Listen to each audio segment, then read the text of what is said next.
All right, guys, here we are. Live 5x5. 8:05, I start. Fortunately, I don't have my guest or co host or anything else with me just yet. They will be joining us shortly. But as always, the show must go on, and I'll monologue all night. So let's see what's going on out there in the world.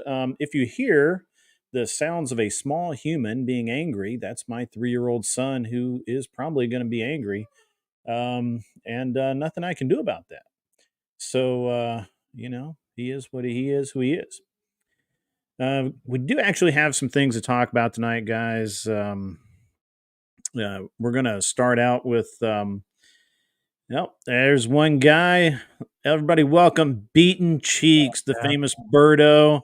He is live Oh man, here I with I was me. asleep, bro. Like I told you, I was like, I know, shit. man. I know. Sorry, I It's came in. I just came in right on time, man.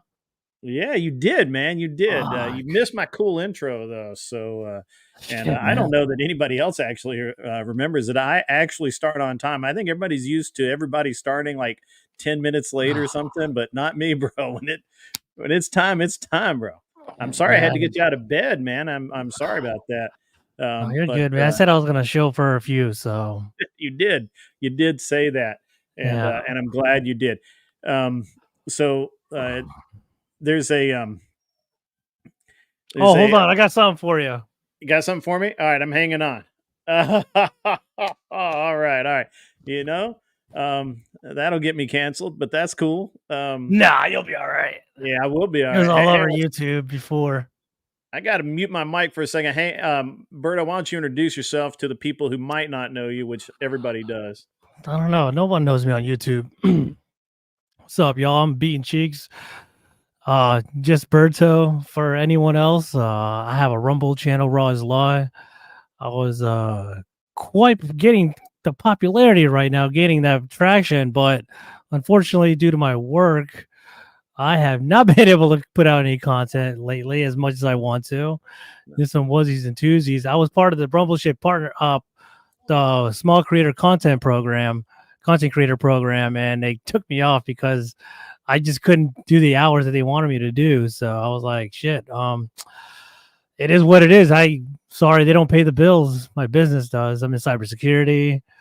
I'm single, successful, disease free. Uh, Disease free, as far as we know. No, I'm kidding. I'm kidding. I'm damn. kidding. Kidding, folks. I'm kidding. I'm kidding. So, all Yeah, right. Well, bro. cool, man. Computer security seems to be beating your ass. I mean, Cybersecurity never honestly, sleeps, man. honestly, man, I gotta. You look more ass beaten than most truck drivers I know. Maybe you should Well, I just consider woke quit. up. I know, man. I know, but I mean, you've had a rough week. We've been talking back and forth via text, Hey, why don't and you? Hey, my actual number. Why didn't you fucking call me like 30 minutes ago? yeah, I Do don't that just next randomly. time. I don't just randomly call people, dude. I'm an American. Well, you could text me, fucking call me. I don't care. Do whatever, man, to Good. get I my could. black ass out of bed. All right, all right.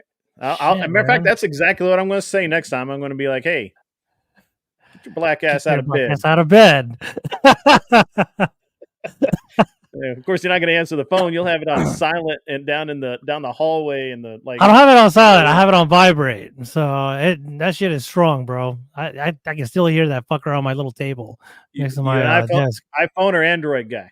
Android, dude, all the way. Oh, thank God, man. Thank God. Fuck no, Seems I'm obvious, but smart. yeah, okay. All right. I'm not a fucking peasant. Shit. Hmm. All right. Josie is now joining us. That There shit. she Well, I'm is. not late. You are yeah, late. you are late. It's typical. 8:05. I don't know. Fuck, I thought it was 010. Yeah, Sorry. I know. It's interesting. People just for whatever reason, I think in podcast land, nothing starts on time. I But know, right? I am like, you guys missed my cool intro video and I everything. I got like know. an intro video. So I'm going to give a shout out here for a minute. This guy, I'm getting lit up right now. My son is not realizing he's shining an exceptionally bright flashlight right on my face. Go put him down. I would, but he needs to take the dog out, man. If I put him down, I got to take the dog out. Bring it back to the kill shelter. Let them do the job.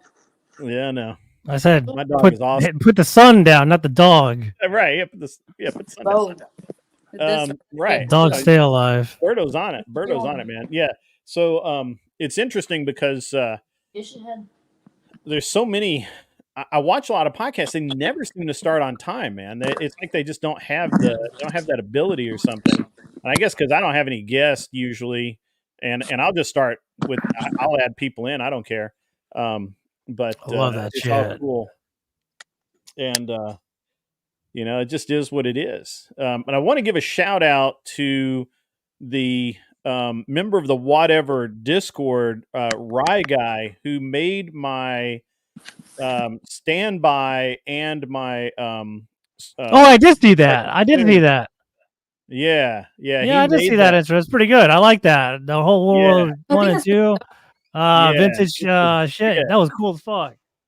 It is absolutely legit. If you missed out on it, whoever's out there in YouTube land, and you missed out on that, super. I can't believe for him, it's like no effort. It would have taken me like a year to make this thing.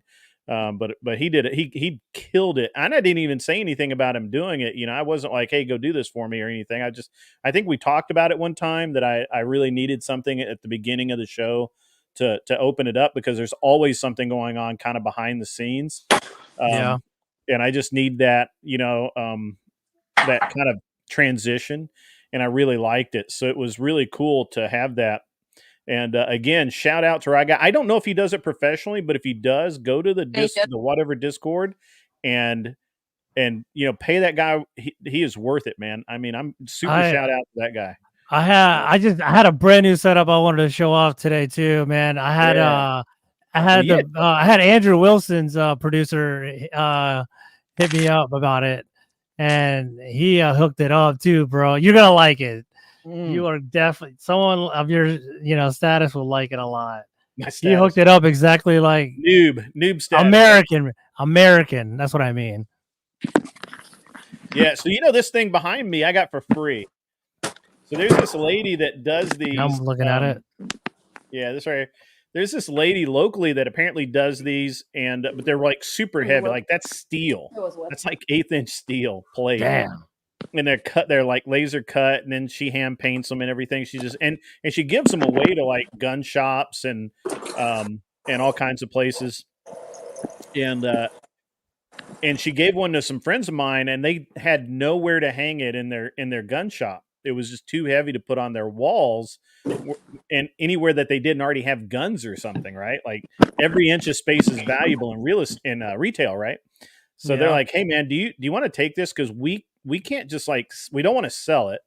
It would be disrespectful to sell it, but we want somebody to get some use out of it." And I'm like, I'm your Huckleberry. I will put that to use. It sits right behind my desk every single day. And I've got another one too. I got another one over there. Yeah, I got my American flag. I got my Air Force shit and up behind me, but obviously my background is blurred. But yeah, it's I like my little studio setup here in my house.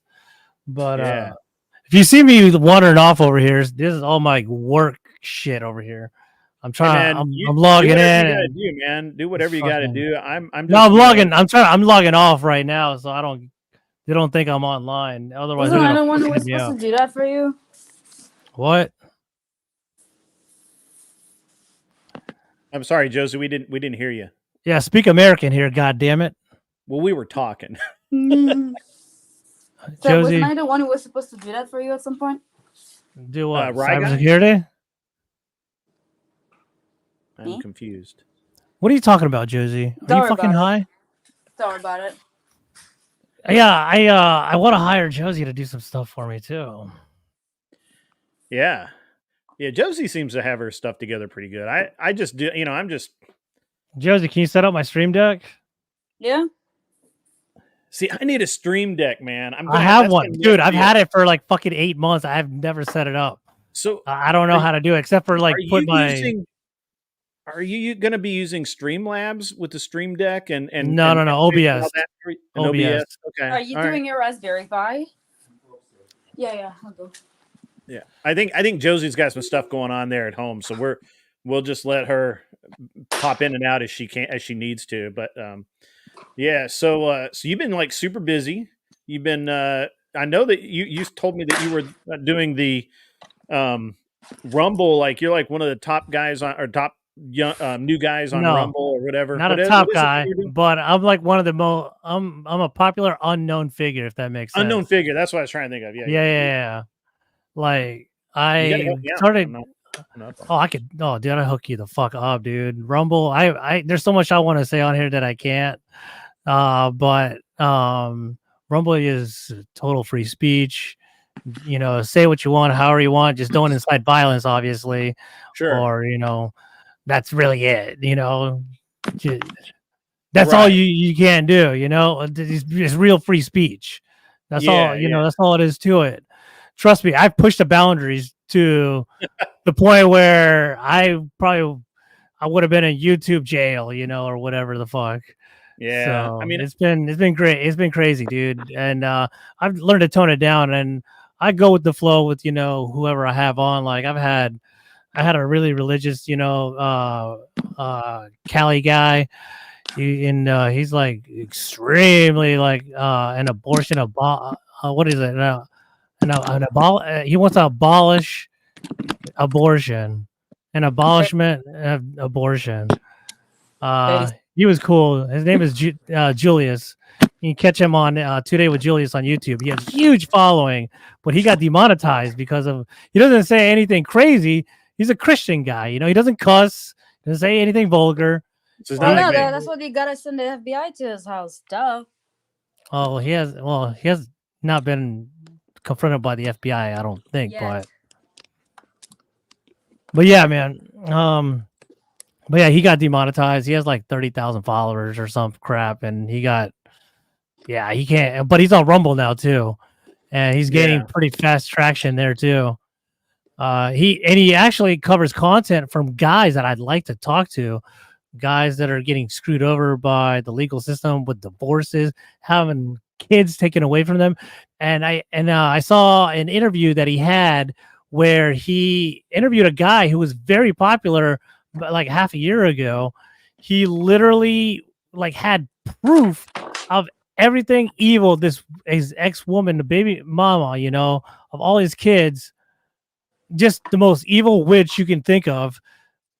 She called child services on him, and he hasn't been able to see his kids for over a year. Oh shit! It is fucked up, and he's doing everything he can, man. Like his kids were happy. Like he literally has like a nice little memory diary that he had, right? Of everything he's been with his kids. They're just toddlers, some of them, whatever. He has a lot of kids, but guess what? He said all of a sudden, like one day is when his heart just dropped, where the police came. He couldn't do nothing about it and just took his kids away. And now his ex bitch wife is doing drugs shit still, which is the intention of why he took the kids away from her to begin with. They were already separated. The kids didn't want to be with her, but you know how it is in this world. Very feminized, feminist, and believe all women bullshit. So Yeah, it's starting to happen even where you where you would not think that it would. So like I just heard a story out of Montana as I was prepping for the show that some teenage, and it's like a 14-year-old girl, right? Like this isn't a baby or anything. So a 14-year-old girl has been removed from her parents' custody because they will not let her transition. Oh, I think I heard about that. That's nuts, dude. That's like crazy town stuff. That's like, and now she's a ward of the state, right? Like, now she's gonna be raised in she's gonna be raised in a system. She's gonna be fucked up. And it's Montana, dude. Like we're not talking about Afghanistan or anything. We're talking about Montana, man. Yeah, man. It's that's horrible. It is absolutely nuts. I just can't understand. I I can't really I really can't understand where we're at. You know, it's really bad with it's really bad with the way we're going. I mean, and it's not just like one place. It's like it's sporadic, right? It's like hitting everywhere, and even here in my, my town was in the news because we had a law in place that said that there were no lewd exhibitions. It didn't say hetero, homo, whatever. It just said no lewd public whatever Sorry. exhibitions. And the ACLU came in and fought against it, and it actually got the law. Or they went to court and they threw the law out. So now what we've got now is we have an opportunity here, which I don't know how far it would get in my town, but the point is that the opportunity is there for there to be a lot of this evil shit shoved down our throats, whether we want it or not. Now, I live in a pretty based area, so it's probably not going to go as far as it might want to. But you know in Nashville what they're doing for that, right? Well, I'm not in Nashville. Nashville's blue. I'm south of Nashville. I'm solidly in the red. Berto, is your mic off? No, I'm talking to someone else. I just Oh, popped I in my got own you. Discord. Yeah, no, you're good. Got you. Okay, I just didn't Hey, want wait, you to. Tennessee's a blue state? Nashville is a blue. So we have 3 blue areas in the Nashville, it's a entire big state city. of Tennessee, and that is Memphis, Nashville, and Knoxville. Damn, so the big major cities are all blue. Like, yeah, and Oh, Nashville, fuck, that sucks. Nashville kind of flipped purple there for a while. I mean, it's Like been blue for Miami is like decades. the only one that's like moderate. Yeah. Nashville was purple for a good long while, and it's just kind of we got too many tards there, man. Too many libtards, bro. Just can't get away from them. Sorry. Yeah. I wish we could.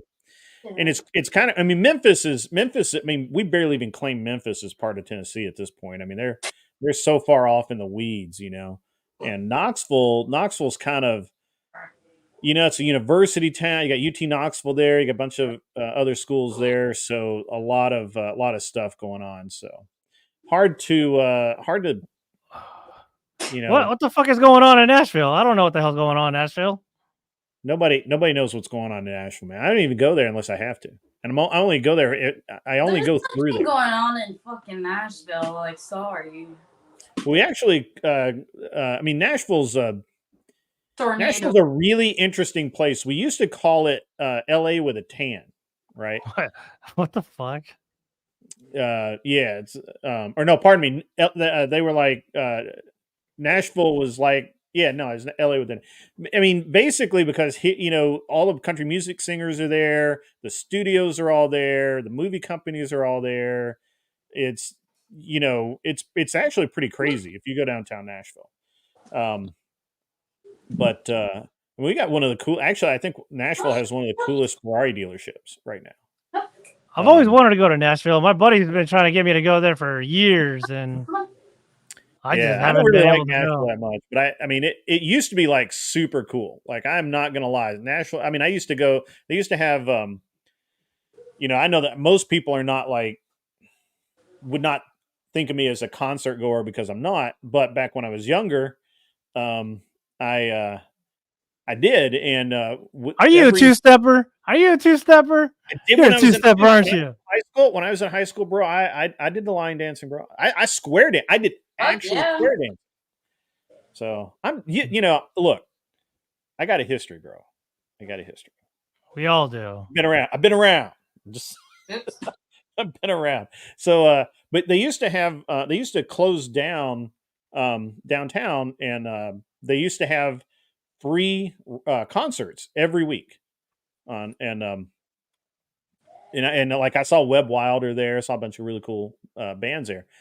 And it was just a huge party every single week. And then inevitably shit gets out of control, man. I'm And sure it does, dude. But it's I've never heard anything but good things about Nashville. But I know no, in the past few years Nashville. it's gotten pretty woke. Well, they cut like 2 years ago.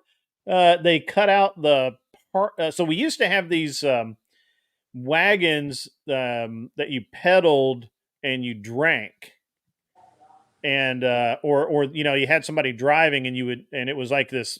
It was literally like a picnic table on wheels, except it was like really huge. You have like 30 people on this thing, just drinking, just driving down or just riding down Broadway or wherever, drinking.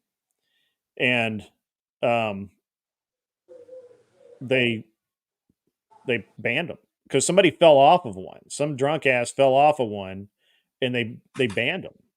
And it literally, like, it was like a huge fight. It was an ordeal that the city went through over these party wagons or whatever they were. And it was a real thing. I had never even. I had seen them, I guess, but I never I never gave them a second thought.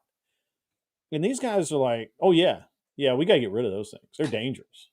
Yeah. Drunk people falling off of them. And I'm like, okay. I hate to tell everyone this, but people die. And sometimes people die doing stupid shit. You can't get rid of that. You can't. You gotta fuck around and find out. Right. You can't safety wrap the world. So that was, that's been a disappointment. And, but so we consider Nashville, we're so conservative in most places that Nashville's like a whole other state to us. It's crazy. like we go to Atlanta and we can't even believe it. We're just like, that's nuts, crazy, man. It's like most people would say like, oh, it's like woke California. I'm sorry, but besides the major big cities, like it's pretty red everywhere. Besides the major cities. That's true. And through gerrymandering, over the years, California's been able to rezone all the districts to the point where it's impossible virtually for anyone to win, for a Republican or a conservative to win in California. The best we're going to get is a moderate Democrat like RFK or something. Like, the best thing that we can hope for in California is that a populist, moderate Democrat like RFK or someone similar to him, get in there and make something happen. But that's about it. Good luck with that. It kind of almost happened, right? They had that guy that technically won, and they pulled some shenanigans. I forget, that was 2 years ago, I think, 3 years ago, whatever. I remember when I used to live in Cali, I ran into this woman that I was reading the Bible with. This is years ago, and she was from Modesto. Are you guys familiar with Modesto by chance in Cali? No, man. Yeah, it's like north of Monterey, like 2 hours north of Monterey, where I used to live. Okay, bro, super fucking red. It was awesome. The Seattle racetrack. Yeah, I used to live in Monterey. Grid. Okay. The Seattle racetrack. Sorry. Seattle racetrack. Sea Otter. Does that ring a bell? Like no, it was a sea otter. I know. The bike shit, right? Oh yeah, the Sea Otter bike classic, but it was at yeah. track. Oh yeah, I raced that shit. Yeah, that was. Can you guys hear me well? What's that? Can you guys hear me well? Yeah, you're kind of far, obviously. Yeah, you're fine. Yes or no? A little echoey, but that's just because of the room, I think. Put the mic closer to your mouth. Well, because I'm probably too far. I had a house in Hayward, and I was in and out of there for about a year and a half, 2 years, and dude, Northern California itself, once you got out away, it was fine, but dude, you just drive through anywhere, and the amount of cope I heard. Like, I would talk to like ridiculously conservative Asian dudes that owned firearms, that competed in various sports. I mean, they were absolutely conservative straight down the line. But when it came to actually voting, they voted Democrat. And they would, and you know what the bullshit that they would say is, well, I'm not a single issue voter. And I'm like, well, what fucking issue is it that is flipping you here? And usually it was something like, gay rights or something that was like so weird to consider as the reason that that you weren't a single issue voter, that I could not comprehend it. Like my brain I didn't get there. I didn't get and I never heard as much cope as I did in California. And I remember there was a range there that had been there since the 50s. It had been the land had actually been specifically gifted to the community to be a shooting range. And the problem is that these stupid Californians, they didn't have a single person in the shooting community on the board. What the fuck were they? Everybody on the park board was anti-gun, and not only were they anti-gun, they were so far anti-gun that they wanted to close the range. Like the entire reason they got on the board was to close the range. And I'm like, wait a minute, why are there? You're just now that these guys have said they're going to close the range, you're just now going into action. How come you guys haven't been part of the board this whole time?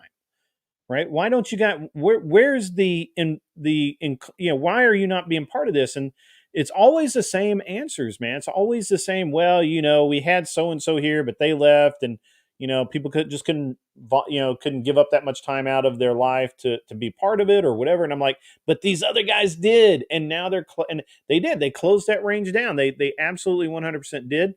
I was there when it happened. I voted against it. I went to the meetings. I would go to the meetings, and literally you couldn't get into it for all the supporters of that range. You would have to literally like park a mile away and walk in for all the cars, all the representation of the people who wanted to keep it. And yet because they had no representation on the board, it didn't matter. They needed like 2 members to be on the board, and that was it. And just the amount of cope, the amount of there's affable people. They don't want to be single issue voters or whatever. It's crazy. And that's, unfortunately, that attitude is pervasive, and it's making its way throughout the rest of the country in other areas. Right. Like, and I was talking earlier about how I feel like that at least currently, one of the things that I see as a real problem is in our churches, where they water down the message so much, and they get away from the actual teaching of the scriptures. And by that, I mean, like, you just don't hear the hellfire and brimstone like you used to. You don't hear, nobody's, it's like they have a Lutheran, I believe it's a Lutheran church. It could be something else near me. And they have a completely separate group that meets in their church that's church service specifically for homosexuals. Nah, that's a no for me, dog. Right? I mean, it's literally a sin, and yet the church is endorsing it. Right? Yeah, they gave into this woke ideology. I mean, no surprise there. I mean, they're accepting whores, now. I mean, yeah, and it's this. They're accepting pedophiles too. I mean, yeah, it's this idea of tolerance that gets fucking me crazy. So I can understand that humans can be tolerant, but I never felt like I've never been taught that God was tolerant. He was merciful, right? If you screwed up, he had mercy for you. But he was not tolerant. It was his way or hell. That's your choice. It's not like, just go along with what you agree with and we're okay. And but it's not really that, right? It's not really that. And it does a huge disservice to people to say that, to act like that. I think I could be wrong. I've been wrong like twice before, and you know, I don't know. What do you think, Berto? I mean, you're being awful I'm quiet. not a church guy. I'm not the religious type, man. I don't think Yeah. I'm qualified to answer such a thing. But me Well, this isn't even personally, a church thing. This is just. I mean, do you believe? What do you believe? Which your understanding of God is probably very simplistic then, and so it's very should be very clean cut. Do you think he's tolerant and you can just do whatever you want, and then at the in the last hour you can say, God, please save me, and everything's great? Or what do you think? what about repenting? What is That has to they be accept honored. that? It has Yeah. to be So completely honored. I mean, yeah. can these OnlyFans girls really be washing away all the bullshit that they went through? There's no such thing as born again virgins. I mean, come on, let's be real here. That's right. I mean, it's not even through the eyes of God we're even talking about it, at all. It's the eye of the beholder. Who's gonna take care of a woman like that damaged? That is the big issue that we have, and that's what these girls they're seeking out God now, and it's really pathetic. I mean, I feel sorry for them that they didn't have a good upbringing of any sorts, or maybe they didn't have good guidance, especially the women. I think it's pretty fucked up. But me, I'm the kind of guy that just I will never accept a woman like that ever in my life, and I'm not gonna ever be played like that ever in my life. That's for sure. So, having said that, uh, within the eyes of the Lord, our Lord and Savior Jesus Christ, I mean, yeah, he can. If you repent 100%, sure, you can be saved. From what I hear, all from all the Orthodox Christians and whatnot. But how about Yeah. in the eyes of that person, that you want to be with? Like, I feel that is very very sippy behavior for a man to take in a whore, and then that's just gonna destroy his name. Especially, she can come out and tell the truth immediately. It doesn't matter. Her reputation is destroyed. That's what a lot of these girls are. They don't know shit. These young girls don't know shit, and it sucks. But it's my tax not on the girls themselves. It's the fucking fathers, or if they had a father, they had weak ass dads, weak ass fathers, or not only that, but these simp ass dudes that are giving them money and unwanted attention.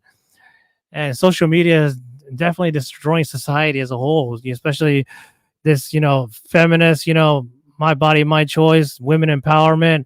I can show my tits because that is female empowerment, which is complete Right. bullshit. Right. And that's all that is, it's a feminist, virus that's going around. And all these new girls, I'm hoping they're watching these shows and like, I don't want to do that shit these girls are doing, look at them. Like, who wants to do that? And unfortunately, with the push of this, feminist ideology onto TikTok and all these short reels with these girls shaking their asses, I like a nice fat ass getting shook, don't get me wrong, but I'm a guy. Let's be real though. And any girl like that is gonna be shaking it is not wife material. Personally, that's just that's just my turn for the moment only.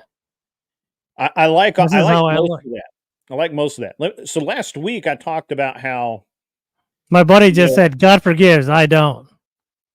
that's right. That's right. So and I believe a lot of that too. But let me throw this out there, and because I talked about this last week, that the biggest problem I have is that, first of all, we do not have girls that are actually repenting. I'm gonna pop Josie out right now while she's away. Just give me one sec. Let me and there we go.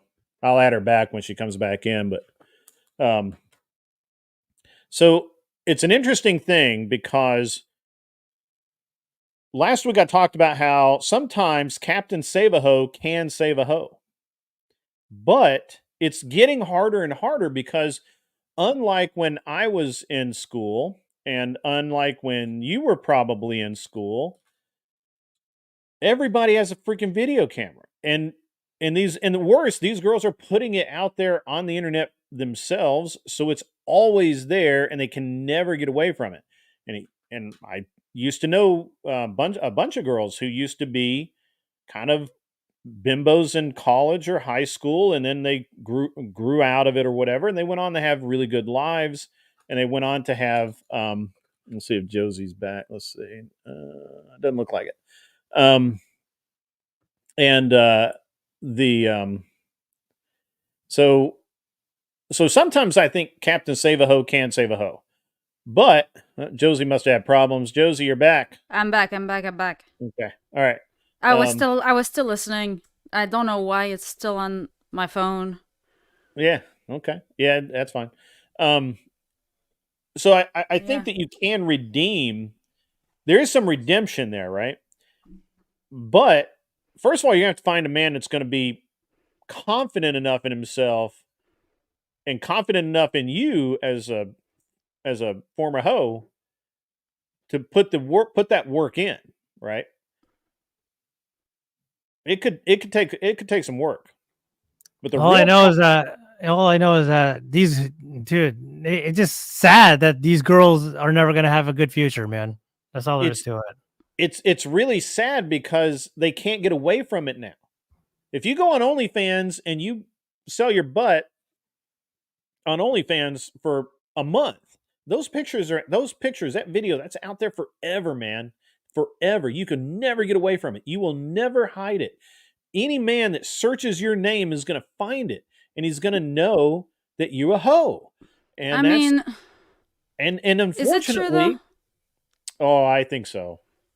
Because I don't know, like we talk about that, and I know that it's like convenient, but like now that we're like talking about it, honestly, like if you use like another name, you're on OnlyFans, Okay, you don't have that many sure. followers. Let's say, okay, is there a way? Like I don't know. I feel like some could get away with it.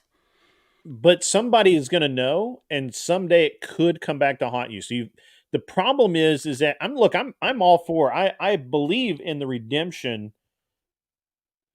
I believe that sometimes Captain Save a Ho can save a hoe. Right.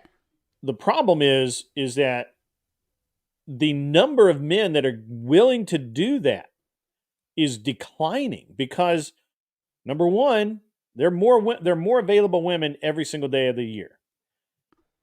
There are less available men every day of the year, right?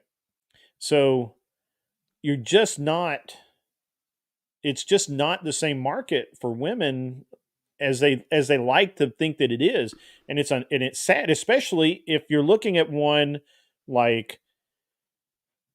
I'm sure Berto is looking at one as saying, "Hey, man, I'm looking for a good girl. I'm looking for, maybe not pure, but I want chaste." Bro, I'm looking for pure, bro. Okay, all right. My I don't give a chaste. fuck what anyone thinks. My body count is 2 for that girl. I am not gonna deal with no baggage. That's for damn sure. Gotcha. This is my preference. Why's your Right. body So, I count don't 2 for care. that girl? Yeah, I Why's your body preferably count none. 2? Yeah, Oh, I I thought can you were be talking about yours. Yeah. I've only had 3 girlfriends my whole life. So yeah, I'm close to that. I mean, it definitely it's different for men than women. The problem is that I think that some women are redeemable. Most of them, I think, are redeemable, but some just aren't, and especially the ones that have been tricked or have. I honestly think all women are redeemable. It's not the redeemable aspect of it; it's that baggage that they're bringing to the guy. Oh yeah, Like we don't want to fucking part care of it. for that shit. But Like that's you can be part of it. redeemable. You can be the greatest person alive. I know some OnlyFans chicks that I've hooked up with. Great girls, awesome chicks. Not wifey material, and Right, they're that's what I'm slowly saying. finding out.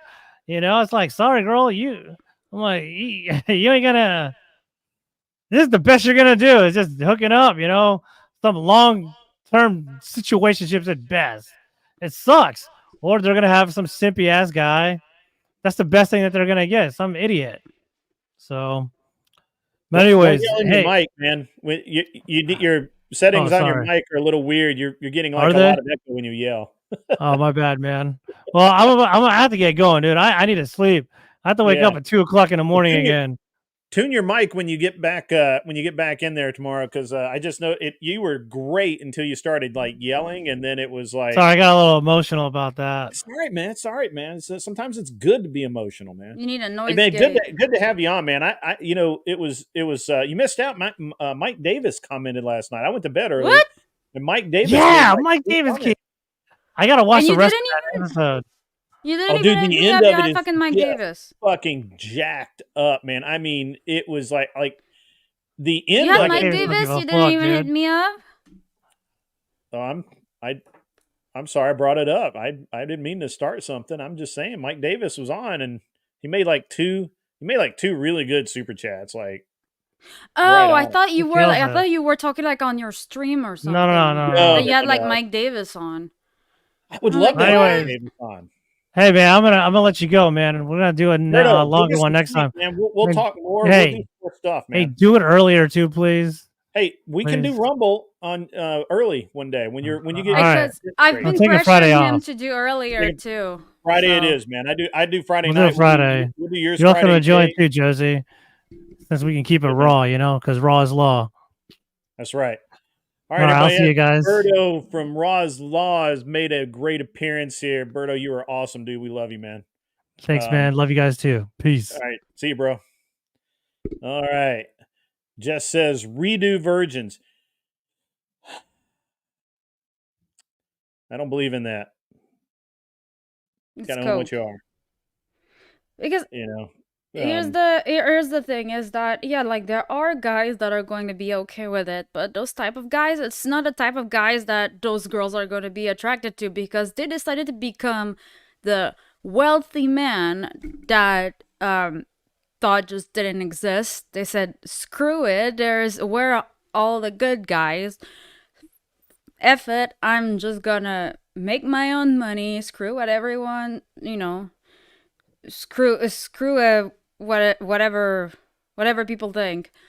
They just do it, and then after, it's like, if I gotta settle with somebody, it's going to be somebody that makes at least more than me.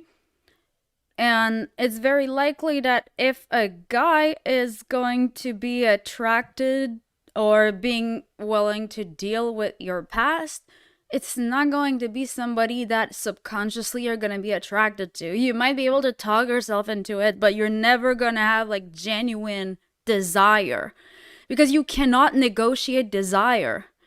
You can love someone, doesn't mean you're going to be in love with someone. No matter how hard you hit yourself in the head with the pan, it's not going to get in there. I tried. It doesn't work.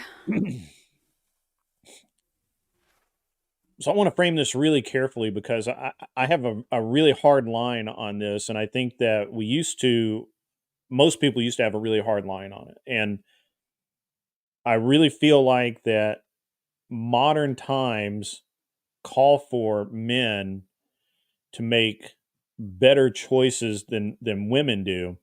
My problem is that women currently, as it stands, they don't want to build anything with a man. The entire thing that I hear from over and over and over and over again from all these women on the streams, and I'm not just talking about whatever. I'm talking every stream I watch where they have a female involved. They're always talking about getting their bag. They're always talking about, well, what happens if he leaves me? I've got to have my job. I got to have my career. I got to have my money. I got my money right, which it's not even a career. It's just having it's that safety, that safety net that a man or provider provides for you, that at some point you got to get it yourself, and you just do what you got to do because you just feel like it's nowhere to be found. So, but to be honest, I'm not sure that's not your majority of women.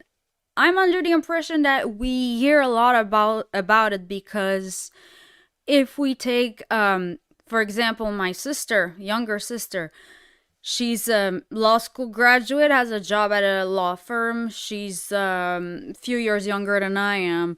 And she is so not social media. Like, she is unexistent in, like, the marketplace of ideas or social media platforms. Like, she is not part of any echo chamber, so she doesn't weigh in on what people online get to see. And the people that go on podcasts or anything that gives you views is usually because they have a financial incentive to do so. Because if you take like a nurse or somebody at that works at a law firm, like, maybe they don't necessarily want to be on camera like that. Like, they're risking their jobs going on the whatever podcast. You could be risking your job at the law firm by going on there.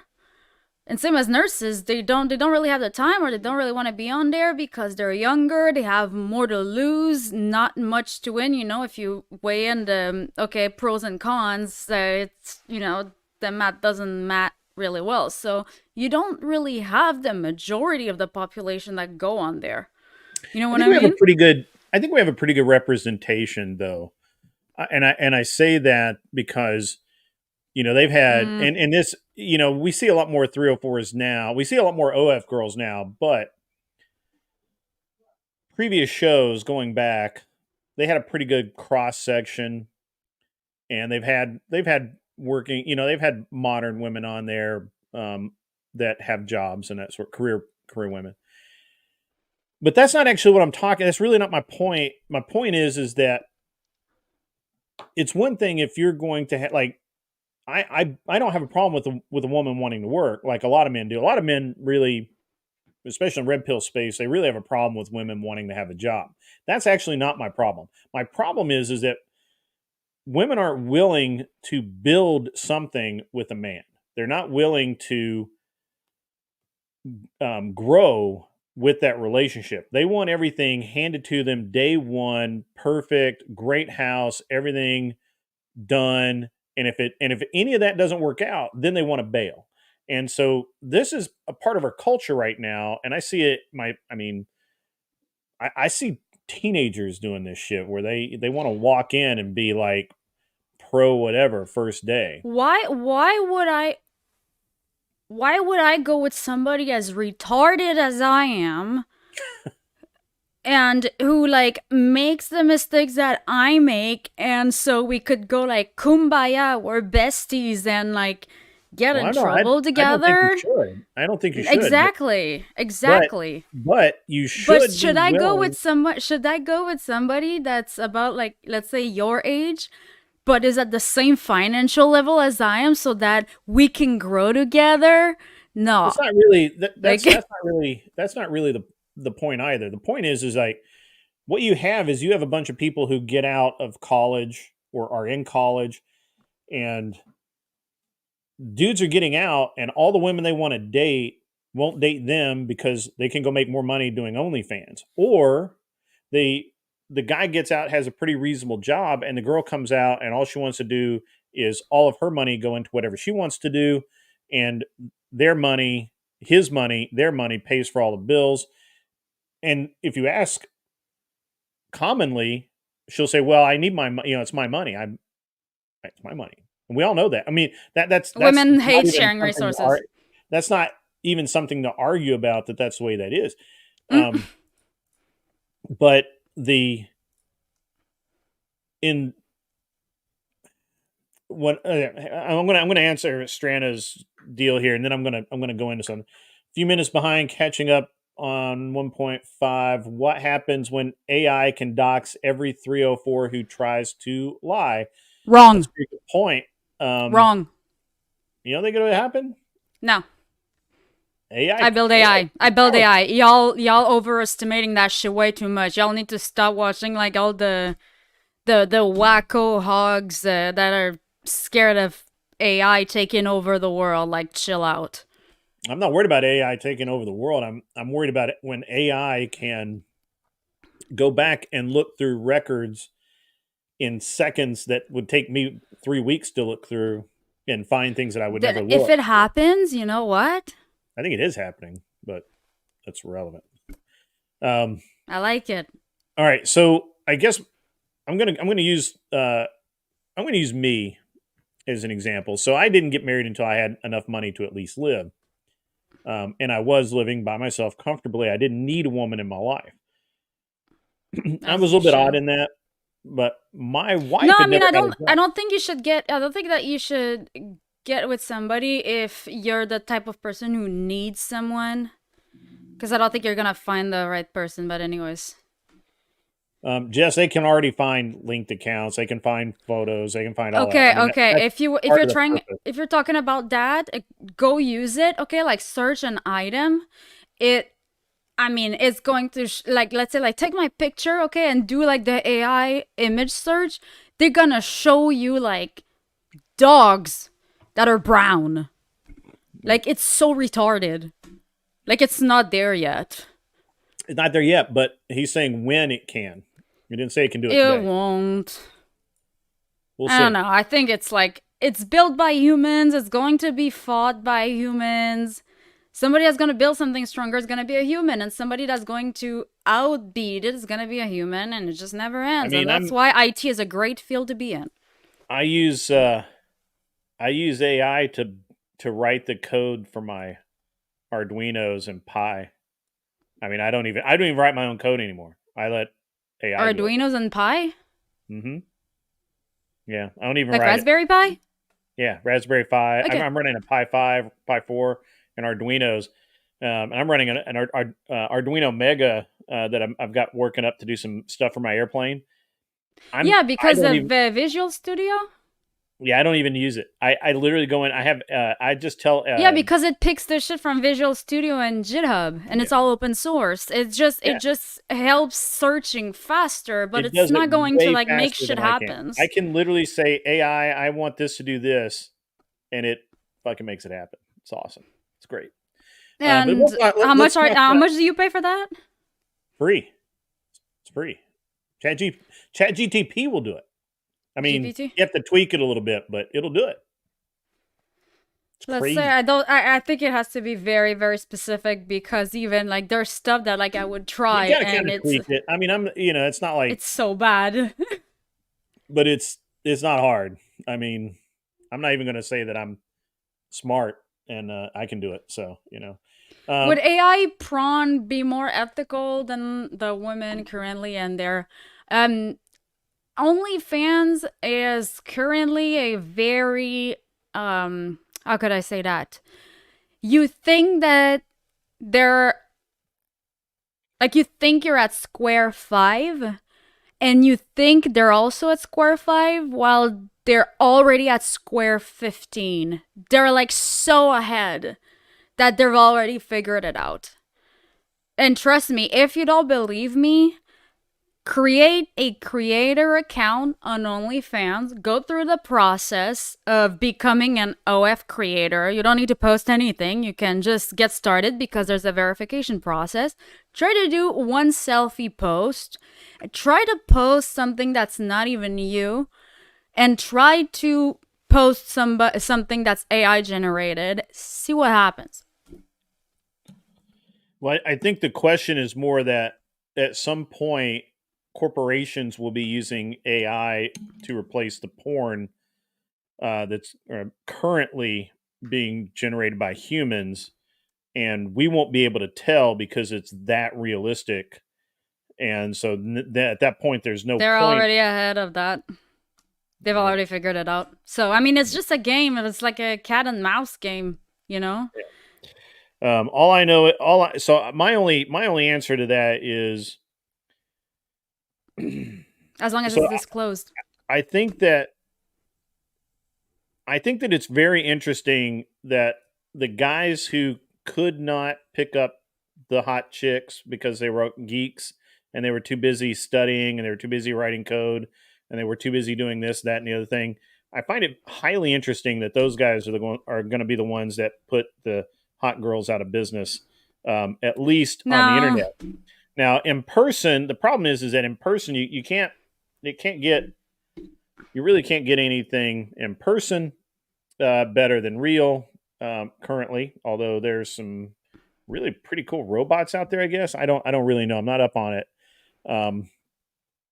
I did watch a video on these advanced robots, sex machine things, but I'm not up on it. I can't intelligently comment. Can I What I answer that can't. question for you since I'm like really well aware of the Yeah. answer? Mm-hmm. Okay.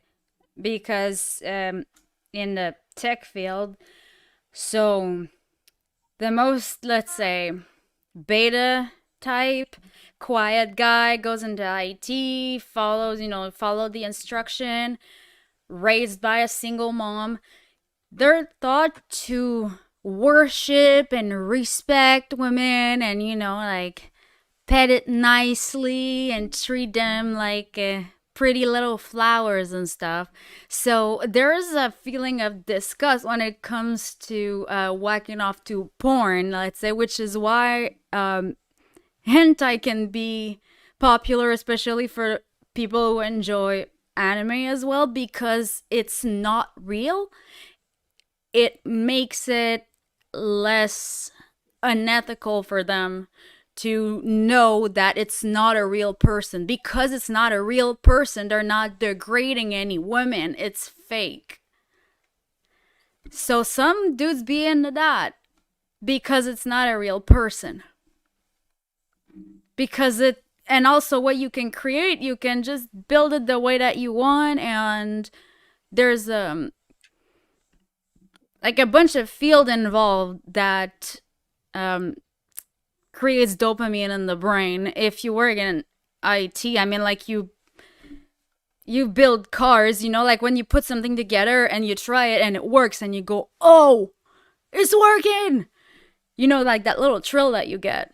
There's something also in tech, whereas if you're like coding something or designing something or a character, that you go, oh, this is cool, that you also get with AI generated porn. And they're going to do that with the synthetic robot girls and the for the guys that want to have real encounters, and they're going to do it with but it's because it's not stuff. a real encounter that they're into it. That's why. It's not going to replace real women. I mean, honestly, this is it's not going to replace. It's not going to replace real women. It's people that were ashamed as to no, this is bad. You're sexualizing women, and like all you think of is like your mom who taught you to treat women like princesses. But, yeah. Then like the AI generated character is a perfect compromise.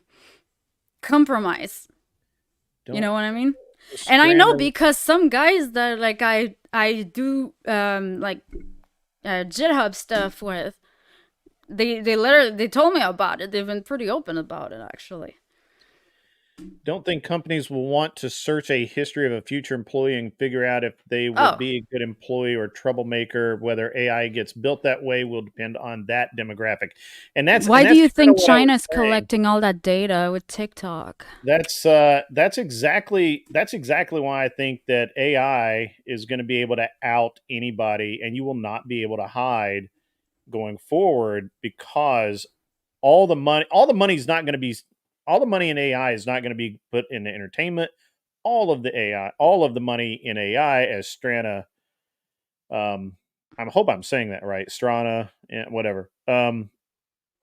As he said, all of the money is going to go to corporate interest, and corporate has a very vested interest in making sure that the girl they hire is not an OF girl, and that's going to be a problem going forward. And I really do believe that. Now, at the end of the day, I got to kind of leave this sex machine AI topic here, because I really don't know enough about it. Like, this is so far outside of the realm that I even consider on a day-to-day basis, other than what I read. We can go over it on Rumble with Berto. How about that? Yeah, Berto probably has like a lot of opinions about this. Although what I will say, he doesn't know shit about it. Actually, it's too basic for him. Probably. So what I do know, that there was a movie back when I was a kid called Cherry 2000. I think it's hilarious. Oh my god, no! Please don't bring that up. That's so boomer. Everybody should watch that. It is No, really great. It's awesome. you shouldn't even bring that Melanie up. Like you Griffith is in it. called yourself a boomer in 25 different languages right now. Yeah, that's fine. I'm good with that. I could very well be. Actually, I'm more of a Gen X guy. So Exactly. Just be anyway, like, I got guns. It's we fine. Come get it. So at the end of the day, though, I think that we're just guessing. That's the thing. We're just guessing, but I think you always follow the money, and the money is going to be in corporate entities being very concerned Nvidia about who they're stocks. doing business with, and it's going to be very interesting. I did actually watch it for the car in Cherry 2000. That's exactly right. That's very funny that you say that because it was a cool car. It was, and Melanie Griffiths was, dude, I was young. She was hot. So, it is. I think it was Melanie Griffith. Meg Ryan, maybe one of the blondes. I don't, whichever one it was. She was hot. So we're kind of moving on a little bit.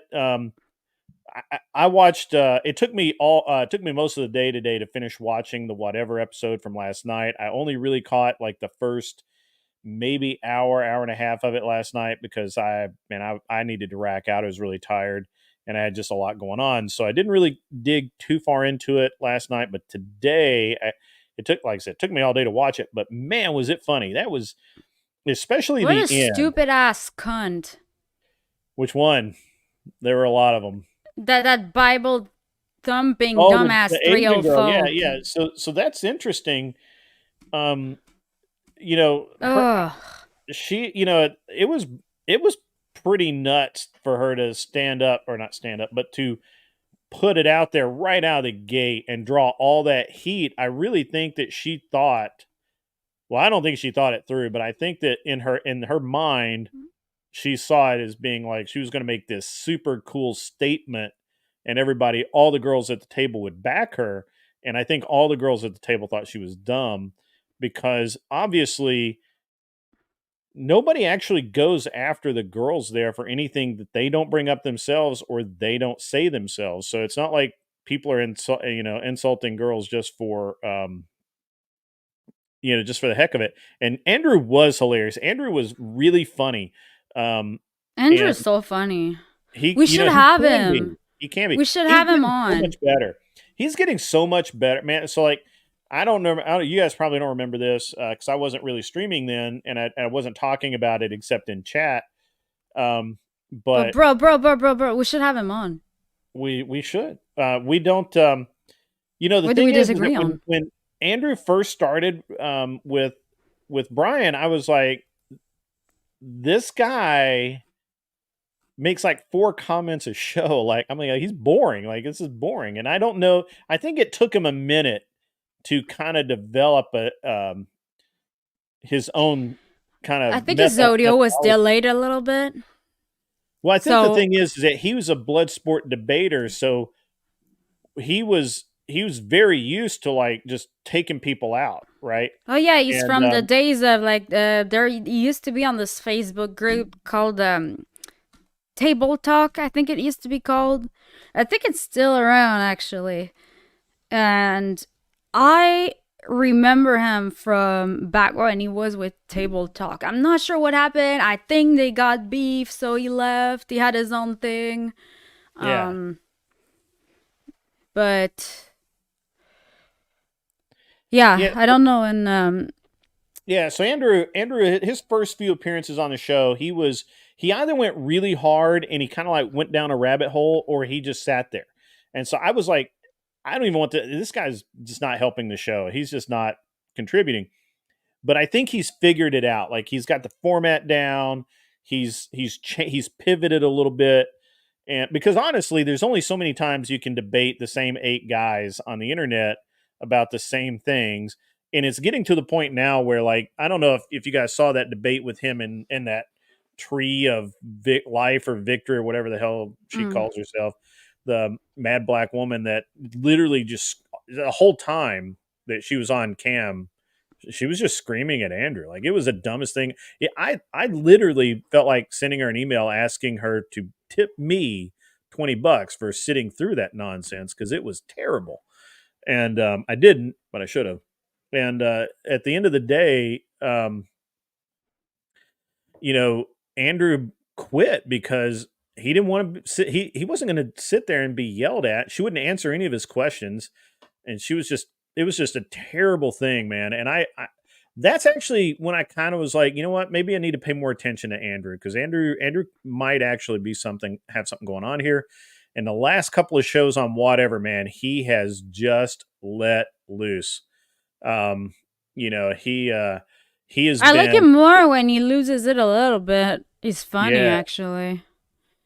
You should let it out instead of, Jared. Because every time what he tries to do is somebody's going to bring up something, and a word that is supposed to be a complimentary or an adjective for the subject of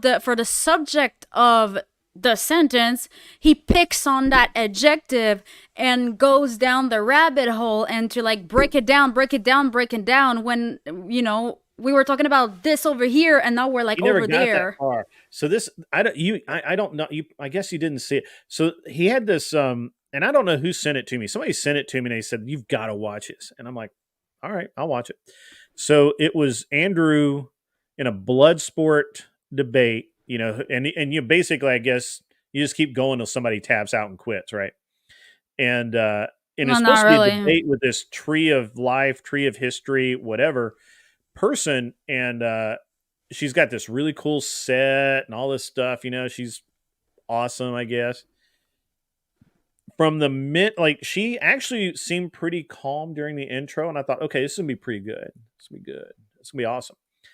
The minute she started talking, man, she just literally ranted, and it was about stupid shit. Like, she had this video where Andrew, like I'm doing right now, and he's like, oh, let me just close this porn tab here. Like, obviously I'm fucking joking about it, right? Like, I don't have a I think it's like the fifth time you talk about it. Right. It is, but but it was, and she just like, she had this 1 3-second video and she just kept playing it over and over again. Are you addicted to porn, Andrew? Are you addicted to porn, Andrew? I was like, do you remember when Brittany Venti was on the Whatever podcast when I was there on the Whatever podcast? No, I mean I probably do, but I don't know. Okay, so she kept trying like the entire time, like she went for like 30 minutes on trying to get Brian to shoot himself in the foot with like her questions that she was trying to get him to say, well, what if she has like all those characteristics, but she's a 7 and like you consider yourself a 6? Don't you think that it would be a little difficult to find a 7? And I was just like, so you're calling him a low value man? Yeah. It's like, like you're sitting your ass in his studio. You flew your fucking ass from Texas to sit in his studio with your boyfriend, and you're trying to get him clipped saying, well, I'm a low value man and I expect to have better than what I deserve. That's how she was trying to frame him. Well, that's kind of the deal with this tree of wisdom or victory or whatever fuck her name was. I just thought that was hilarious because she flew from fucking Texas to be there inside this low value men's podcast studio. Dumbass.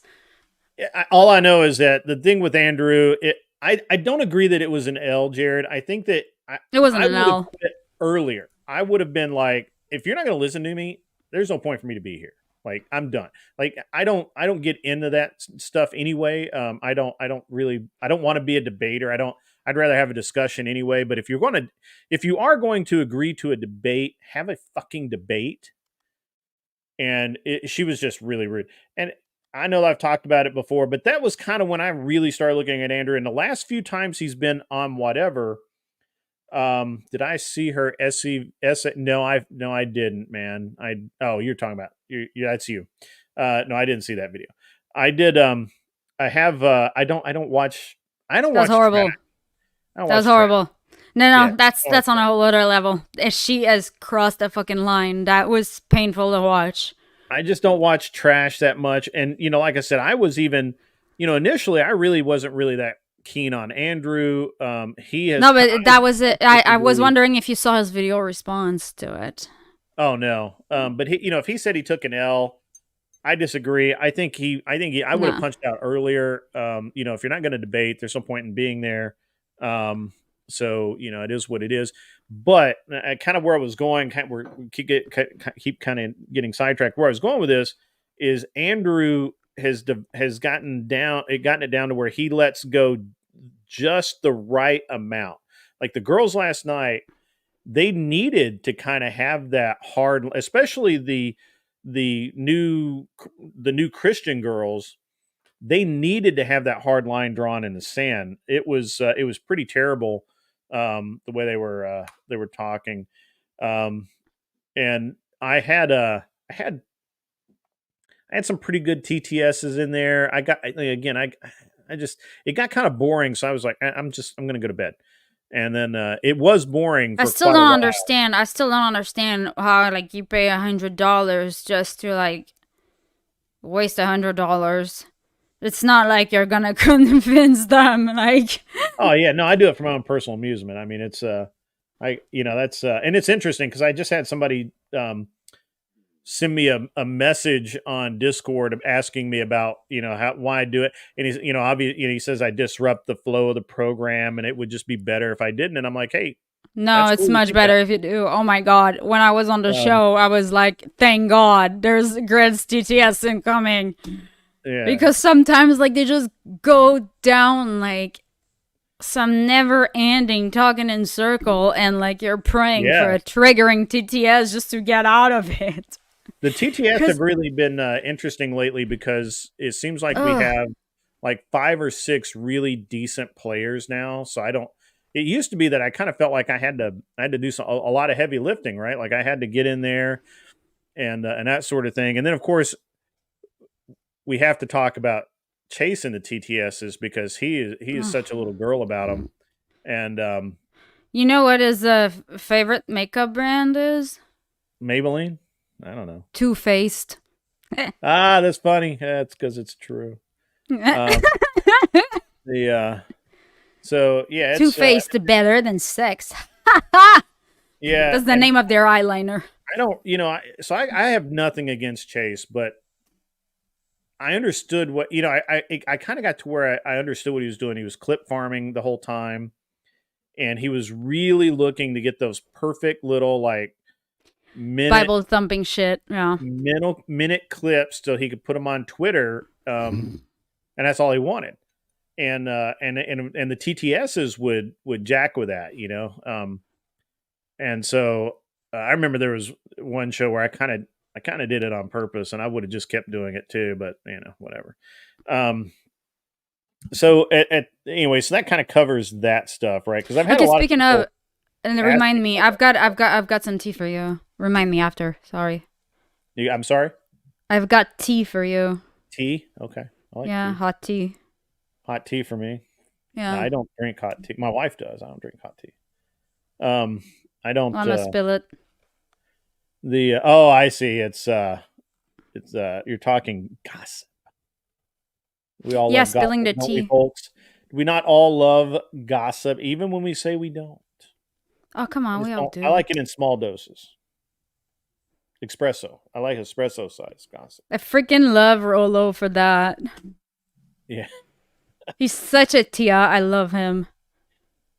You know what's interesting about it's very interesting. I just dropped my toy. It's very interesting that there's so many different people now kind of parroting the same thing that you kind of get lost anyway, right? And I've been watching, like I watched one the other day that someone sent me from your buddy Marquette, Saint. My buddy. Is he your buddy? I thought he was your buddy. I don't know. Maybe he's not. So he, I watched this video, and actually he was. I thought that he did fairly well. He's too busy creating NFTs from the command line. I didn't. I don't know. I was just watching the video. Sorry. It's for people, the ones that get it. It was very, very funny. I'm watching this video, and actually, I felt like while his guest was on, he was doing exceptionally well. I really did. I thought that, hey, you know what, this dude, he's got it locked down. He's talking in a way that's not super disrespectful. No, he is. He's so degrading. Like, he's so passive aggressive. I'm getting there. So I was like, you know what, I might have to take back, a bunch of this stuff that I've said about him, and then the guest punched out because the guest was getting very frustrated with the whole process because she wanted to dictate how this all laid out, and he wouldn't let her. He kept bringing her back to the reality of the argument that they were having, and she honestly couldn't make a good argument for what she was doing or what she stood for. And it's like, I'm not going to get into it. It's really funny, and I think Berto and I are going to talk about that specific video in the future, but so we'll leave that one alone for now.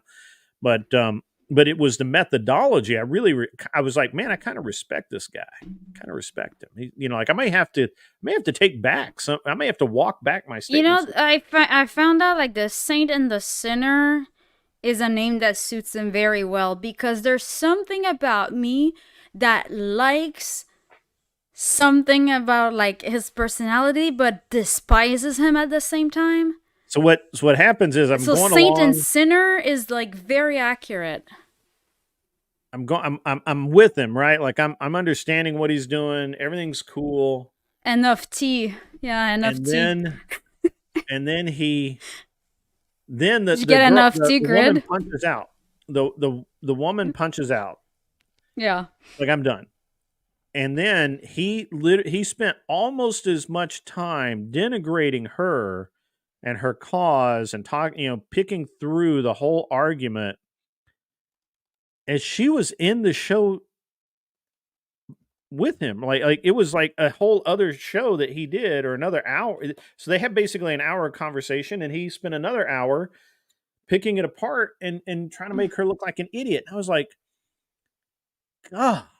He just keeps punching. Yeah, I was like, what is it about that? You're beating a dead horse. Like you do that? What is going on with that? And it was so that all the freaking like average frustrated chump like jumping is freaking how to make NFT from the command line course. I was like here with him, and it just like the more he talked, man, it was just like, yeah. So that's enough of that. Anyway, I just thought that was.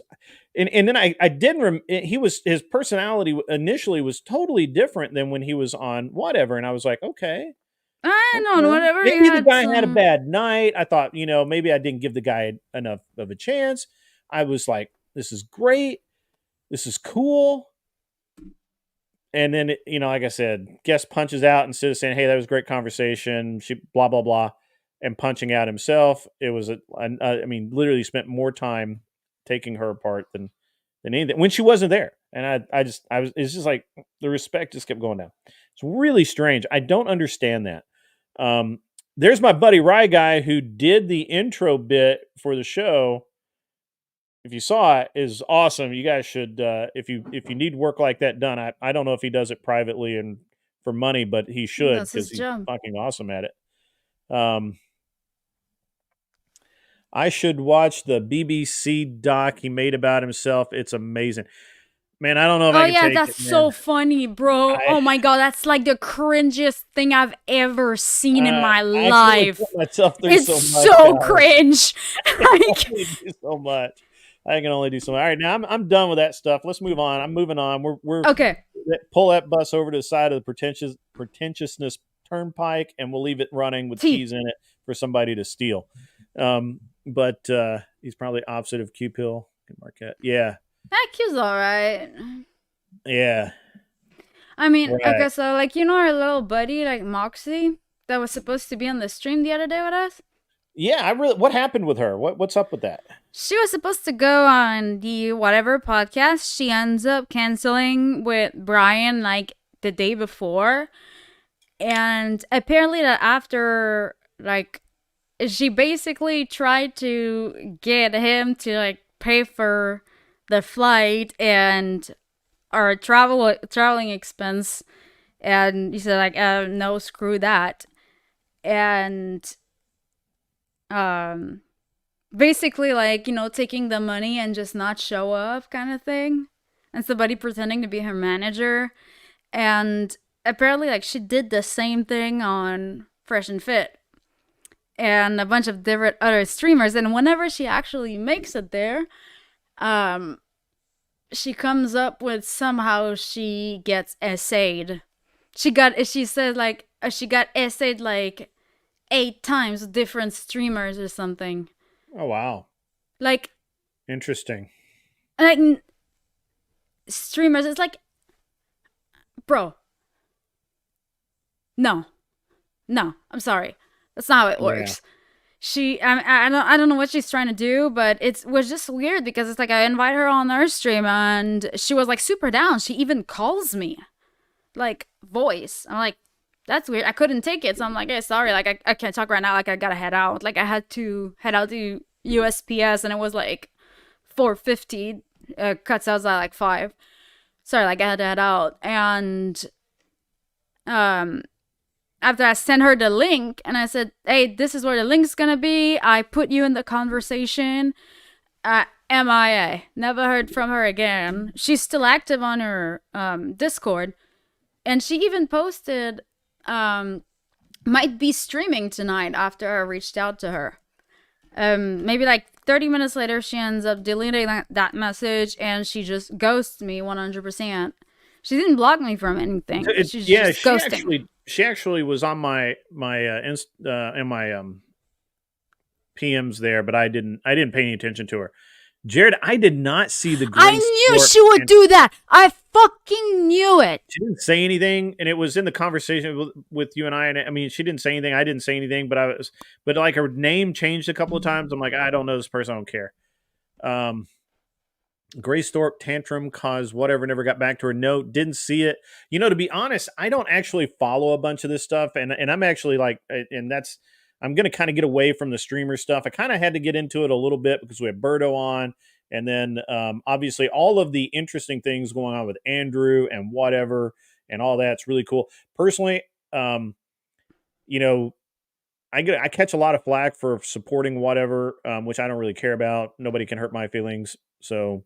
You know, exactly. whatever. Like you make, like you have money. Who gives a fuck? Yeah, it doesn't really matter. And you know, they. If I had money, I would not. I mean, the amount of shit I wouldn't give about anything. You have no idea, like how unbothered I would be. Because I just don't. Yeah. Right. Like it's like, you know, there was a guy like literally right before this show. Right.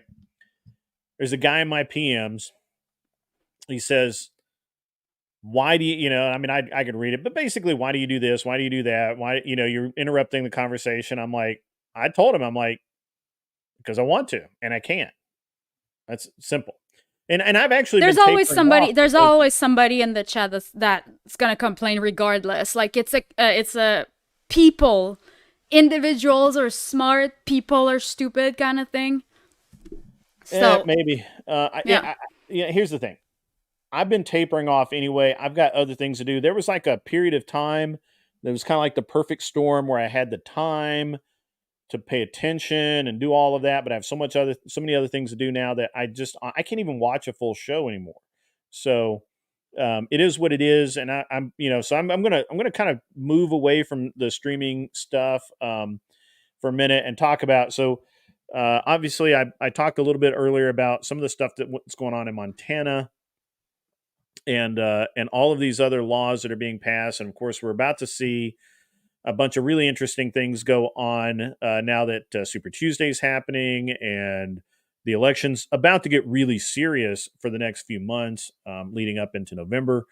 And I don't really want to talk about much of that because it's really not what it's really not. I didn't create this as a political stream. I really haven't actually decided what I created it to do.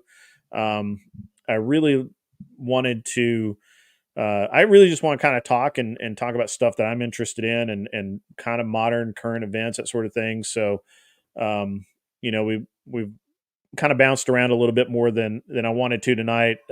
Just we didn't get. I actually normally I have written out what I want to talk about and how I'm going to talk about it.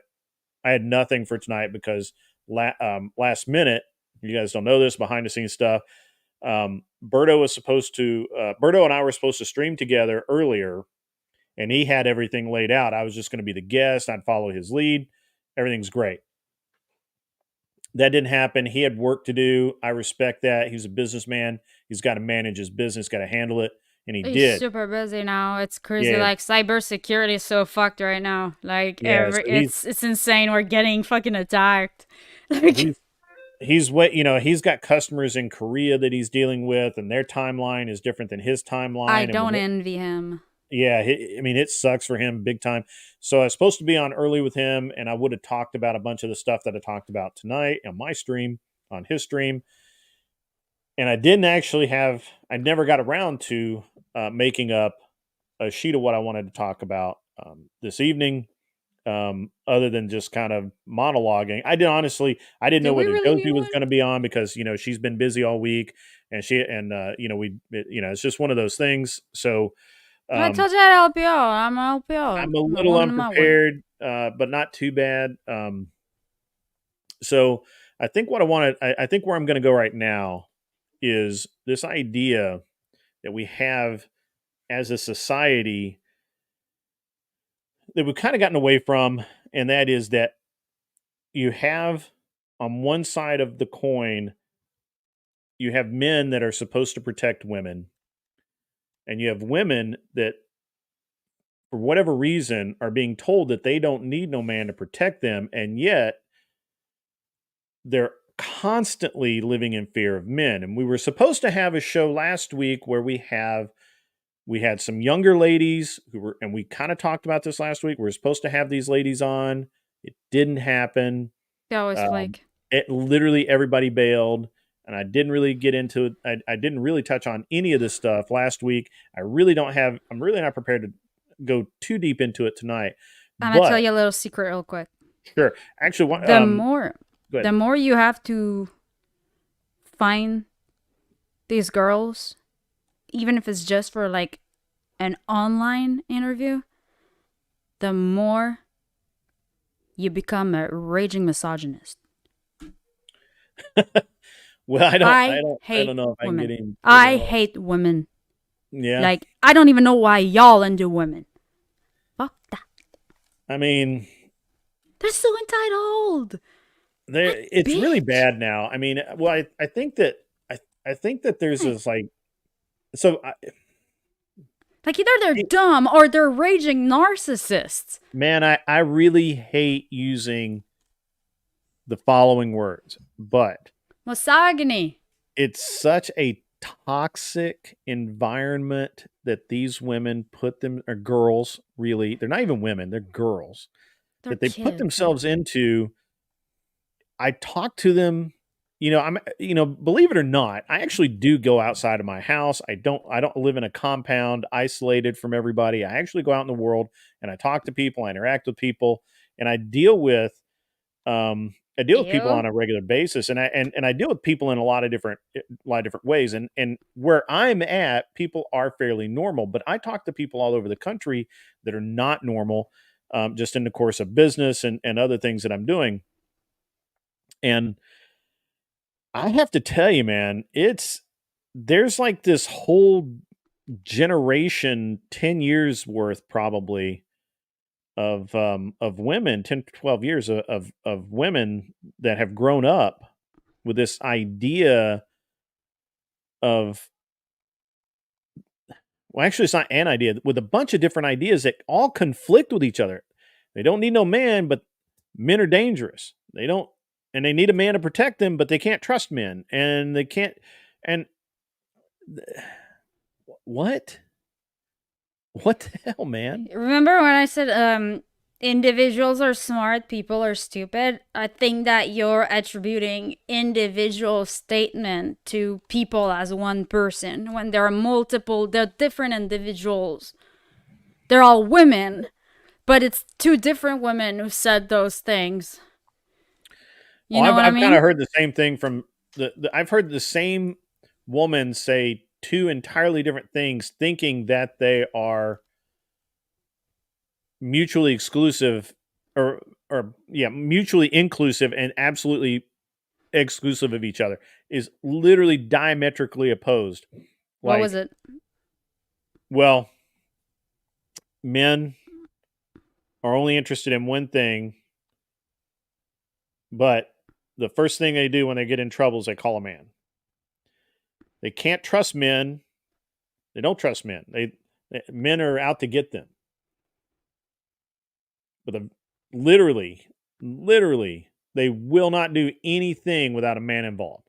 They never got. I actually, I can't say that they've never gone anywhere. I mean, or that they don't go anywhere in their week without a man involved. But I have observed that these younger college age women never go anywhere alone. And it's almost always with a dude. And sometimes with just one dude. And if you're that afraid of men, why are you walking around with a single dude in the middle of the night?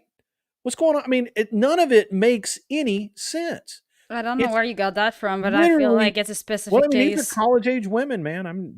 They're morons. I can't. Yeah, because I don't feel safe. I don't feel safe around men. I don't feel safe around some men. But you say men because exception doesn't make the rule. First of all, second, it's to prevent the good guys from tuning out of the conversation, because the second that you say some guys, they think automatically, oh, it's probably not me. If they get offended, if they would get offended that men are bad. Well, when you say some men, they just reject the idea that it could be them automatically, and they just tune out. So it's a way to grasp the attention of the viewer. So you say, well, men are scary. It's not all men. Like, it's not all men. These aren't streamers. These are people in the real world. They don't. Yeah. They're not. Nobody's tuning out. I mean, they're standing there, and it's. So where did you hear it then? Where did you hear it?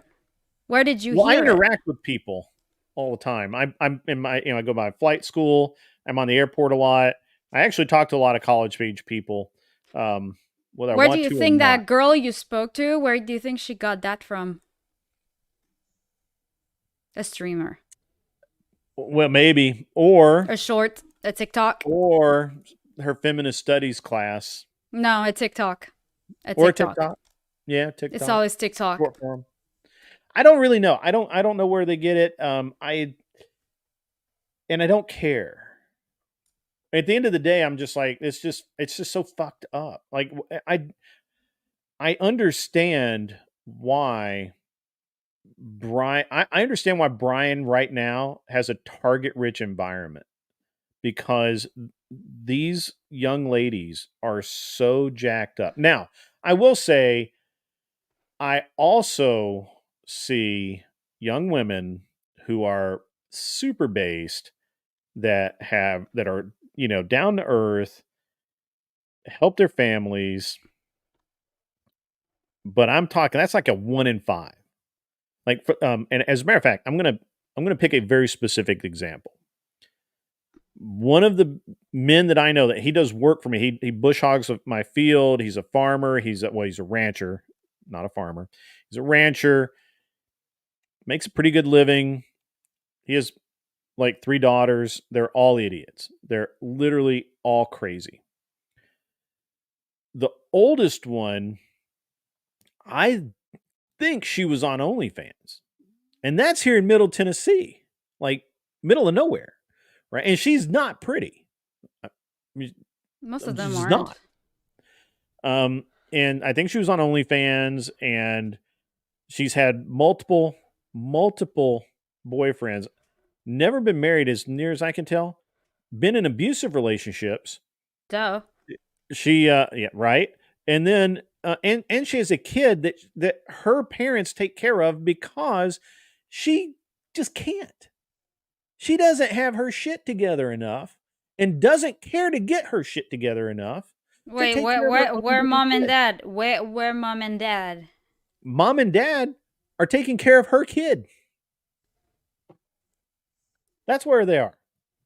You said those people are your friends? Is that what you said? They're I know them through I'm not gonna say right now. I know them through a very established organization. They're great people. They are, No, and I'm sure. they are amazed at how fucked up their kids are. Like, where did we go wrong? They What did we made do wrong? them. And they're like, I'm like, I don't know, man. And you know, it's Motherfuckers like, made those monsters. I think society fucked them. Because I I'm telling think you, they are all fucked up. I'm sorry. well, the three My girls sister is doing fine. the three girls are the three older girls are well. So, hold on, I'm gonna back off a little bit. The older two girls are pretty fucked. The middle girl less than the oldest. I think the oldest is just fucked, no matter what. The youngest, they like had super high hopes for her because she, in all aspects, she seemed really normal, had normal boyfriends, normal relationships, all that kind of thing. As soon as she moved out of the house, as soon as she was out of her parents' sight, total fucking psycho. They're like, we don't. I talked to. As a matter of fact, I should talk to him about her again. She's a fucking psycho, dude. Like, as soon as they get out in the public, and I don't know, What man. do I you don't mean? think it's yeah, it's just nuts. I don't Give me know. an Well, example. she has a boyfriend that she's living with. I don't know if she's pregnant or not. She probably is. But what do you mean? Like They don't she's like, work, oh, you know, they pick the worst fucking career. I don't think one of I know that all three of them have been to college. I don't think any of them have finished college. okay, but like you said, Um, she's a psycho. Like, give me an example yeah. because that's super vague. Very irrational decision making, very irrational behavior. No, I want like I screams want at like people. concrete example. Concrete Oh, example. I'm not gonna go down. I mean, I'm just not gonna put their. I will talk in generalities about their business, but Well, they no, could you honestly be just watching right now. started. You're just They gonna could be watching, and no. I'm not gonna get too far into that. They're not here to defend themselves. But I'll just tell you Call that them. I won't no, mind. I'm not calling them. But the oldest one is the one that's the most kind of messed up. And I literally talk to this dude like every week, and I ask him, I'm like, "How goes the war, man?" That's exactly what I ask him. Like, "How goes the war?" And Jared, you know what? You might be right, gentle. And actually, I think that is right. And I'm going to tell you something that, and this is actually this kind of dovetails into something that I wanted to talk about. I didn't really prepare to talk about it, but I can go with it. I'll wing it. Gentle parenting that was being taught has turned into passive parenting or enable parenting. That it's crazy. You're absolutely right. But what's worse is the dude. He's an ex-Marine. He's a solid fucking dude. Great guy. He will do anything for you. If he says he's going to be there, he will be there. If he says it's going to get done, it gets done. He is solid. He is squared away. His wife, not as much. Very emotional. I'm not going to go into all of the things. I mean, most guys But kind of have emotional. a. And I really believe that his wife is the one that has done most of the damage and has enabled them to do it and constantly pulls him back from being the type of father that I think that he really should be or should have been. And they're always bailing them out. They're always, Yeah, they wreck their car, they get them another car. It's just exactly. And all it's of they this do something bullshit. bad, it's never their fault. And once they have Well, to they will face say it's your reality, fault, but it's okay. it's okay. And and I don't Oh want to my throw these god. guys under the bus too far, but I do agree with what he says. There's some enabling there, and I do believe that and most of this happened when they left the home, right? So when they were in the home, everything's great, Yeah, but they because they never were like learned. coddled, protected, and all of the sudden, it's like Well, if you don't they were hold under yourself structured. accountable. They were under structured rules, and as soon as they moved out and they were out of that structure, fair game. Like and I've seen that with a lot of young women before. Even when I was in school, I used to see that all the time. But it's really clear in this particular situation. Gentle parenting, okay, I agree with that. The way the world is, I agree with that. There's a lot. There's a lot there to work with. It's a lot of. And here's the thing. I don't really talk to them about how it goes down, right? Like I don't tell them what I would do. I ask them how the war goes. I get the report. I shake my head. I pat him on the shoulder and I say, "Hey, man, if you need some help, I'm here for you." That's all I can do. I'm his buddy. I'm not his brother or his dad, and so I can't do anything about it. And at the end of the day, I think that maybe the parents were simping there. Strana. How do you say your damn name? Is it Strana or Strana? Help me out with that. To put daughters through boot camp. Yep, I agree with that. I like that. Although it's too late now. I think they're in their mid-20s or something. When they got kids and shit, it's just, man, it's just fucked up. Long A. Strana. Okay. And I just I don't know, man.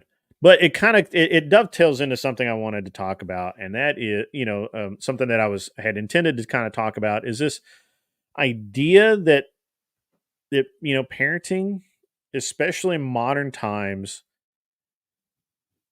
the enabling, the lying to the allowing of lying, and really, and I'll take all the heat you guys want to give me. I will take the smoke.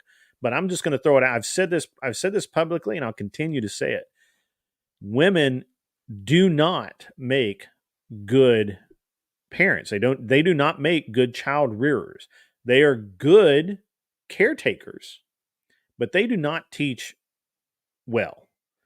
I have no idea why that idea has been fostered. I don't understand where this idea of nurturing has anything to do with learning something and being a good human being. I don't think that. I don't believe that at all. I honestly believe that in society, even in modern society, that men are much better teachers and much better caretakers of our youth and children, and raising children. They're much better at it than women. And I will cite my own case on this because when my son got to be about 4 years old. I mean, you're applying yourself to the entire population here. I do, but I'm going to give you the example that I can work with. I'm going to use myself as the example. Do you also think nurses are a red flag? Absolutely. Nurses are absolutely. And as a matter of fact, I'm about to rent to a travel nurse in my lake. I think we're going to rent my lake house to a travel nurse, and it was like the very first thing I was like, man, I hope I don't see my living room on Pornhub, because that would just fucking hurt. But okay, I'm sorry y'all came across like a degenerate LPN with her 6-month certificate. I don't think that it goes for the entire profession. Yeah. Sorry, my mom just retired. Nurse, and I'm sorry, I absolutely hate like that Brian uses his platform and spreads the message around that nurses are a red flag. It's like you have an influence, you have a platform. But they have reminder, who was out there during COVID when we thought it was deadly? Josie, calm down. First of all, the entire thing was pushed, and I don't want to get in that argument, but number two, the data says nurses, they be fugging. And Is the data in America? Of course. That's where we are. I'm not worried about. No, I mean U.S. nurses. U.S. nurses. Yeah. All right, Rye Guy. I know there are statistics saying nurses have higher promiscuity rates, but nursing as a healthcare profession has been always respected because it's noble. I'm with you, Josie. However, again, you can be noble and still be fucking. And it can still be a red flag in relationship. Being noble has not noble men all the time were great human beings, but they fucked everything in sight. So that's not a good example. So Andrew last night, because the nurse was getting all pissed about him telling about Brian and Andrew telling them that, hey, nurses are a red flag, travel nurses especially. Well, yeah. Andrew actually pulled up the data on. Now wasn't able to find data specific to travel nurses. We can't, they can't segregate that out. But he pulled up the data showing that nurses are a red flag. Go look it up. I'm not going to give it to you, but anyway. Yeah, it was traveling LPNs. But that's traveling not the data he licensed gave. Practical nurse. All nurses, even childcare units, and not traveling. He couldn't find data for traveling nurses. He couldn't. It was just plain nurses, and it was crazy. The numbers were. I mean, the numbers were about what I expected. But having dated a couple of I dated a traveling nurse, and she was toxic as hell. I think there's something in that mentality that just gets you. And I think Brian's right, because she literally was on all the dating apps, period. I don't think and actually I think that's why it's been a lot of years, but I think the reason why we broke up was because she was always on the fucking dating apps, even when we were dating.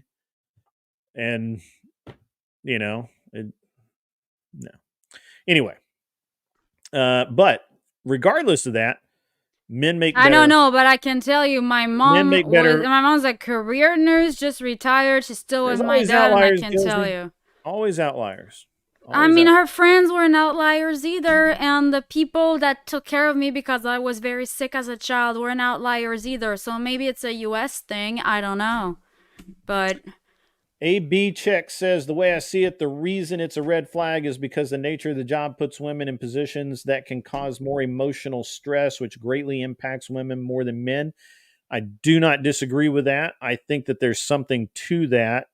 I also think that Florence Nightingale syndrome is a very real thing that has been. Y'all weren't saying that during the pandemic, huh?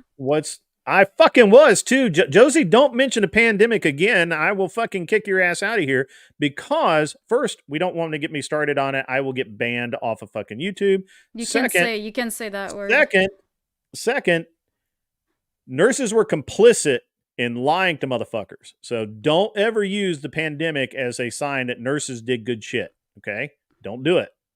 They were complicit, just like the doctors were.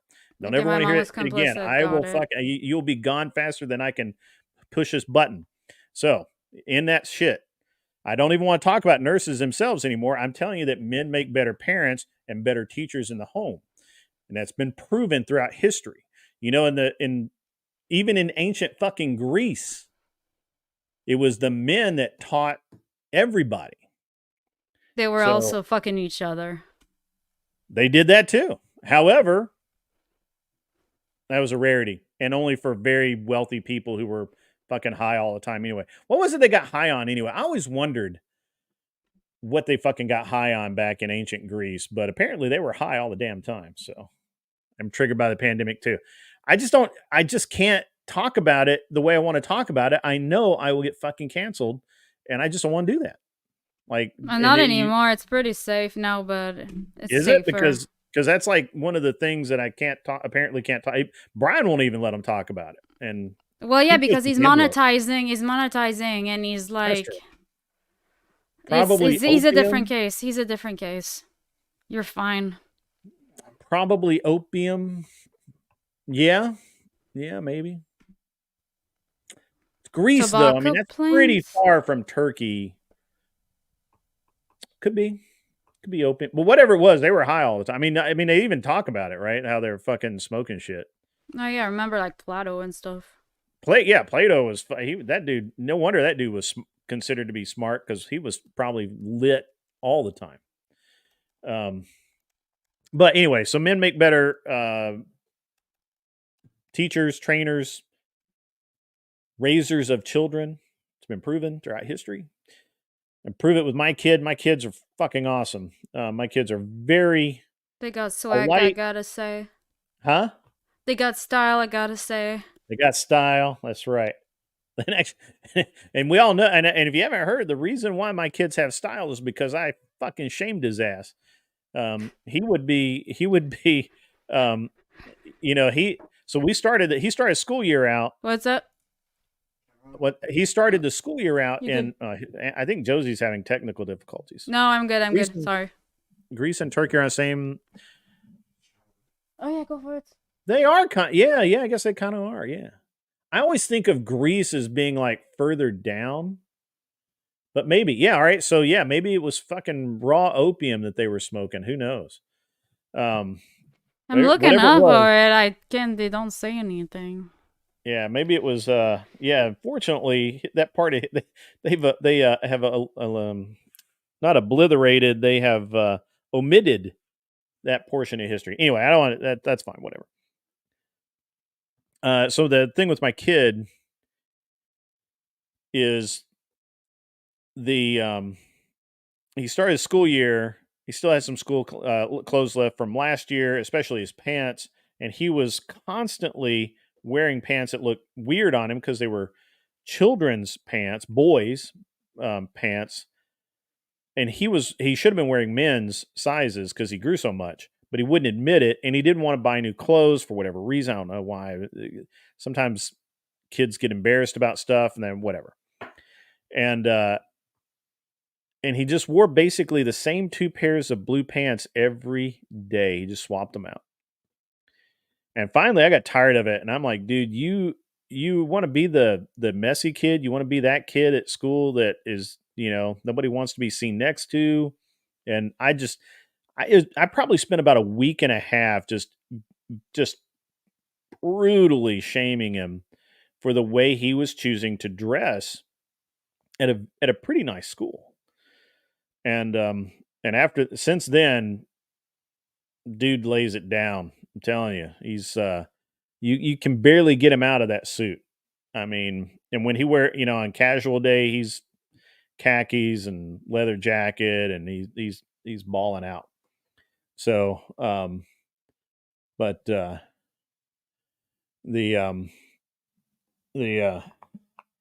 it's all good. Ain't it getting late for you over there? Me? Yeah. It's almost 10 o'clock. Yeah, it's almost 10 o'clock. Yeah, it's almost 10. I don't... You're pulling a Brian on your chat. Yeah, I mean, kind of. I like to start at 8, and at least I don't have to drive 3 hours. Yeah, that's true. I don't generally... generally, I kind of don't ramble quite this much, so... it seems like it goes a little faster, and I stay even though we were on like 5 hours. Yeah, I mean, I can let you monologue if you like monologuing, like that works out for me. Yeah. I mean, whatever, man. I'm good. AB check, Chad. Yeah, absolutely, man. And my youngest son. Let me tell you, we went to take him to get his first haircut at the barber shop. Went to Sport Clips, which is it's a chain. Yeah. My other kid likes it. So, we went there, and as we're sitting there waiting for the stylist or barber, whatever we call it, I think they're called stylists now. As we're waiting, there's this kid there. He is about my 3-year-old's age. He could have been 4. And that kid is bawling his eyes out. He is just crying the whole time. His mom has to hold him. Oh my God. And this poor kid is just crying the whole time. And my son's watching it going, I don't want to do that. I'm like, no, you're going to be fine. Don't worry about it. You're good. I'm going to be right there with you. I'm like, it doesn't hurt. I promise you. And he's like, I don't know. So we go over, we put him in the chair. He's on this like little foam riser like Brian gives the girls, and he's sitting there, And he sits there so stoic, man. I mean, it was just like There's no booster seat. absolutely stoic. There's no booster seats on the whatever podcast. But they have the foam pads, right? That he puts under the chair. No. What are they talking about? What cushions are they talking about? He's kidding. There's none. Really? I thought I could have sworn I saw a cushion one time that I have extremely long legs and like a super short upper body, so my back was killing me during the show. If they had any, I would have taken one in a heartbeat. Interesting, because I could have sworn I saw like a 6 or 8 inch pad that they had. I mean, maybe he got some that I'm not aware of it, but like you saw, like where I was sitting next to him. He was like here, and I was like there. That may have been why he got them. Anyway, so my son's sitting on this. They have booster seats. Yeah. So my son's sitting on that foam pad, and they put the little wrap around him, and he starts to get that haircut, man. And he just sits there the whole time, except when he would look at the mirror after he kind of got some hair. His hair was really long. He looked in the mirror and he would just smirk, like, "Damn, I look good." He would go back and he would just go. But when he would turn around, he'd be like, "What's up?" He would just get so. I know the feeling. He was absolutely stoic the whole time, and I'm like, and I was joking the whole time. I'm like, next year, Aiden will be working for Alex, because Alex is just like, he's all about the business, man. And I don't know what it was that made him so just stoic, man. He was just like, he was absolutely emotionless the whole time, except when he'd see himself in the mirror after his hair got cut shorter and he started looking good. He was like, yeah, all right, this is what I'm supposed to look like. And it was hilarious. My wife was crying. She was laughing so hard at the whole deal of this little kid getting his first haircut. And I was really happy. Would your wife be down to come on? Huh? Would your wife be down to come on? No. She doesn't even watch it. It's very funny. I'll send her the links and I'm like, hey, watch this. And she's like, no. I mean, on the, like, I don't know, like for we can do like a one-on-one interview with her, because I don't know, like I think like she sounds like the freaking like definition of queen. So like I don't know, I feel like it would be cool to have her opinion on certain things. I mean, I and we've talked about it a little bit, where I could even do like I could block out her face and stuff, but she's like, nah, she doesn't have any interest in doing it. My wife is and even an audio only. My wife's very interesting as a female. Most females are interesting because they're all different and they're all put together weird. And like men, we come in like five types. We're basic. I don't understand why women say that they're basic bitches. I don't know why women say they're basic bitches. Men are basic bitches. You have tall, short, skinny, fat. No, I wouldn't say so. Mean, angry, not angry. That's just kind of it. I appreciate the simplicity. Yeah, men are simple. Women, Scotch. Get them Scotch. I mean, it is just nuts. It is nuts, and so my wife is very interesting because, on the one hand, she can be amazingly social. Like when she has to be, if she has to go to a function or something like that. But my wife has no friends. None. I mean, none. Like she has one person. She has this one girl that they will go shopping with. She'll go shopping with this girl and they talk and they have lunch together and they hang out and they'll talk business opportunities and things like that. But that girl's never been to the house. They never do anything. Together, anything. I mean, other than when the stuff I mentioned, it's just like this very clear delineated line that you just don't get past.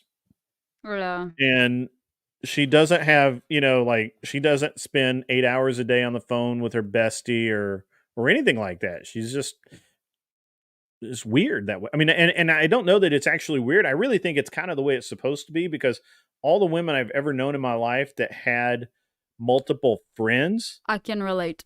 they have all kinds of problems. Like it's always jealous shit. There's always fighting and Backstabbing. sniping at each other and just like bang, bang, bang, bang. And it's just Better alone than in bad and company. yeah, I mean, and and what's weird is they have all these different, and they call them squads. Now I don't know what they I forget what they used to call them, but they're all their different They're squads and superficial. They're teams, superficial. None of them are actually friends, and honestly. yeah, But it these are the actually people made I me work feel out with, and these are the people I shop with. it actually made me feel a lot better about it ever since you actually told me that. Yeah, Because I didn't know. I was yeah. like, maybe I just need to get out there more. It's like all the girls have they have their girls, they have like their people. And it's funny because I've heard of it from like other people that are like successful and like their wife or girlfriend is pretty like quiet, girlfriend/wife material, and they don't really have friends, but it's not somebody like I could actually like, you know, somebody that I know necessarily. So it actually made me feel better about it, knowing that your wife is on the same boat. I'm like, okay, maybe I'm not a lost cause Well, after all. actually, I would say that most of the really like secure, competent, successful in multiple different ways. Most of the women I've known have been like that. Have very few friends. They have groups that they might work within, right? Like my grandmother, for example, she was a member of the ladies auxiliary to the veterans of foreign wars. She was a member of the church, and she did all of this. But that was like social work in the community for everybody. It wasn't just her getting together with a bunch of her girlfriends to have bridge or play bridge or whatever.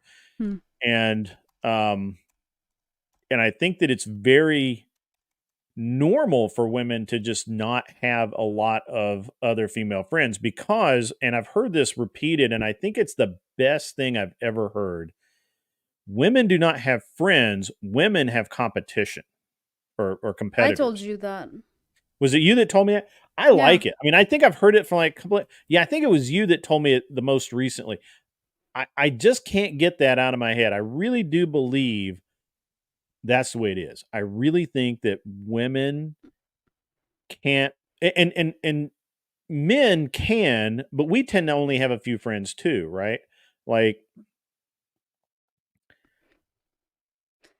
men are just different the way we interact with each other, and it was really Well, interesting the other day. I was on Andrew's server, and they had this girl in there, and that other girl Annie was in there, and they were the guys were just giving them smoke all day. I don't know why. I don't know what they were well, doing. is that yeah, women are competition, but the thing is, I feel like most women, because I don't know if it's because it's um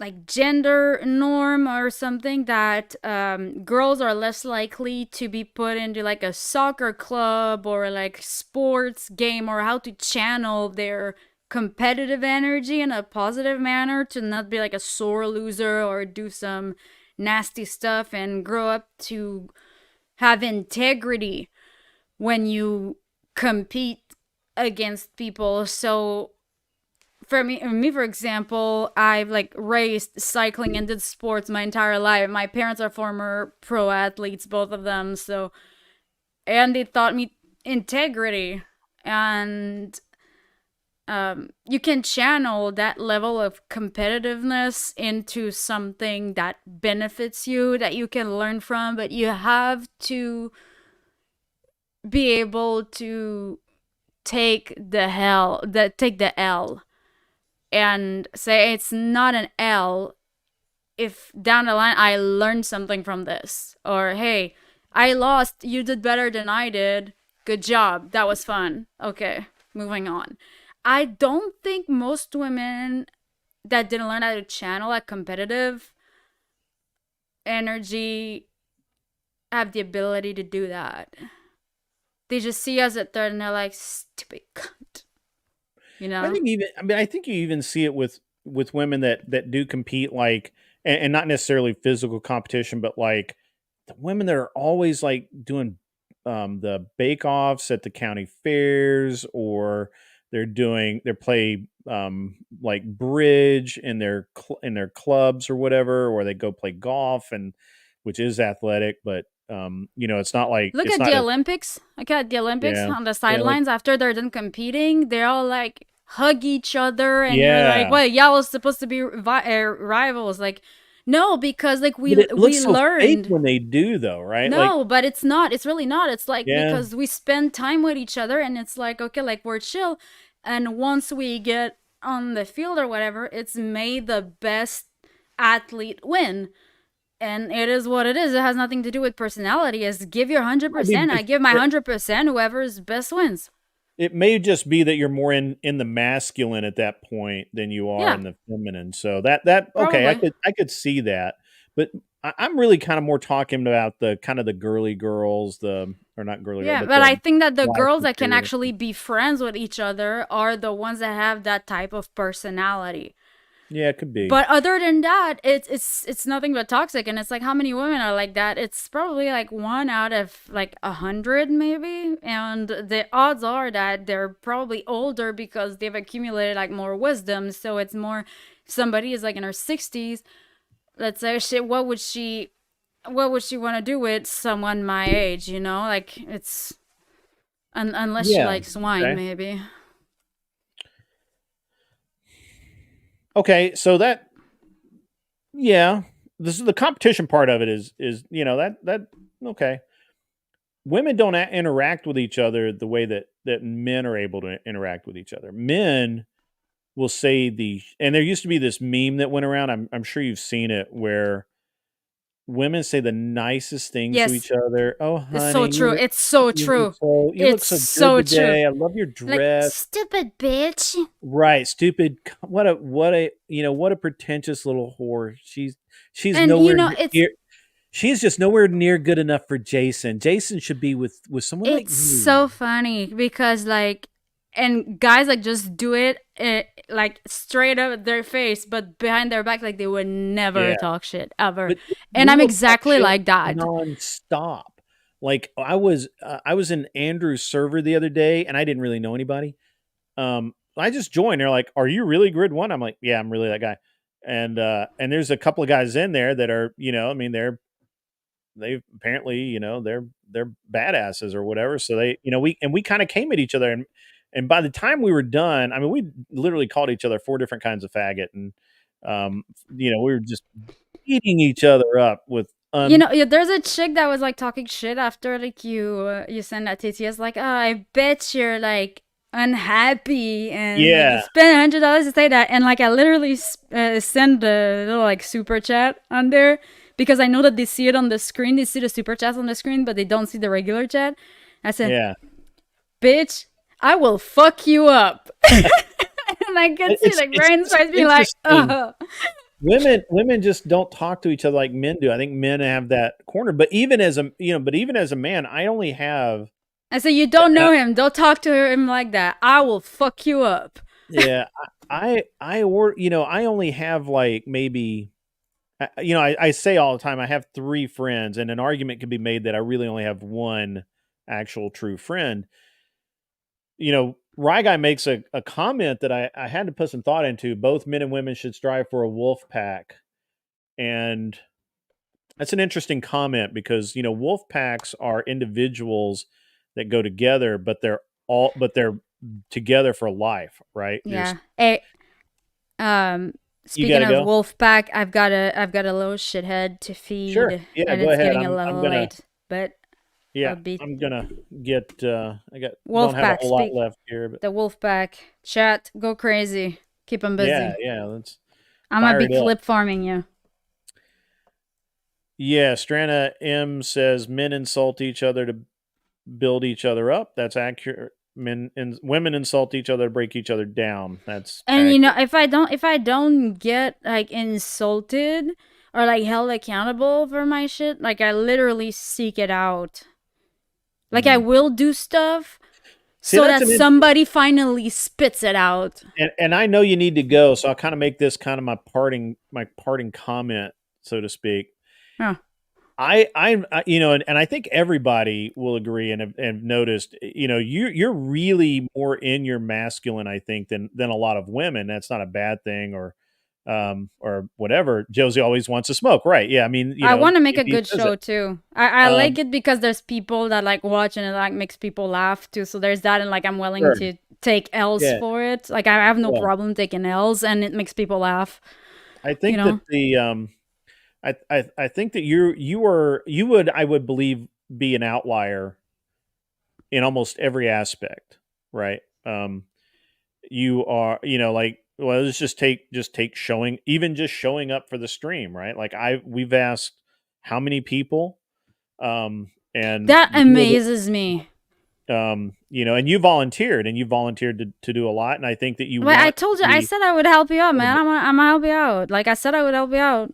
I'm gonna help you out. Like, right, and it's, you know, so it's interesting that we have, you know, the dichotomy now. You know, I don't always agree with you, and I, you know, and you know, that's fine. You know, that's part of it. But I told you I'm like the cocaine if other women are extended release. I'm like Colombian cocaine snorted. I hit hard and it's gone after 5 minutes. Yeah, but that's how it hits. You know, so okay, we're good. I don't know that we can ever use you as any kind of standard for compared to other women, because you're that outlier that probably could have 5 good girlfriends once you went through 100 girls to get to that, right? Whereas you could have a wolf pack, where I don't think most women can, and I could be wrong about that.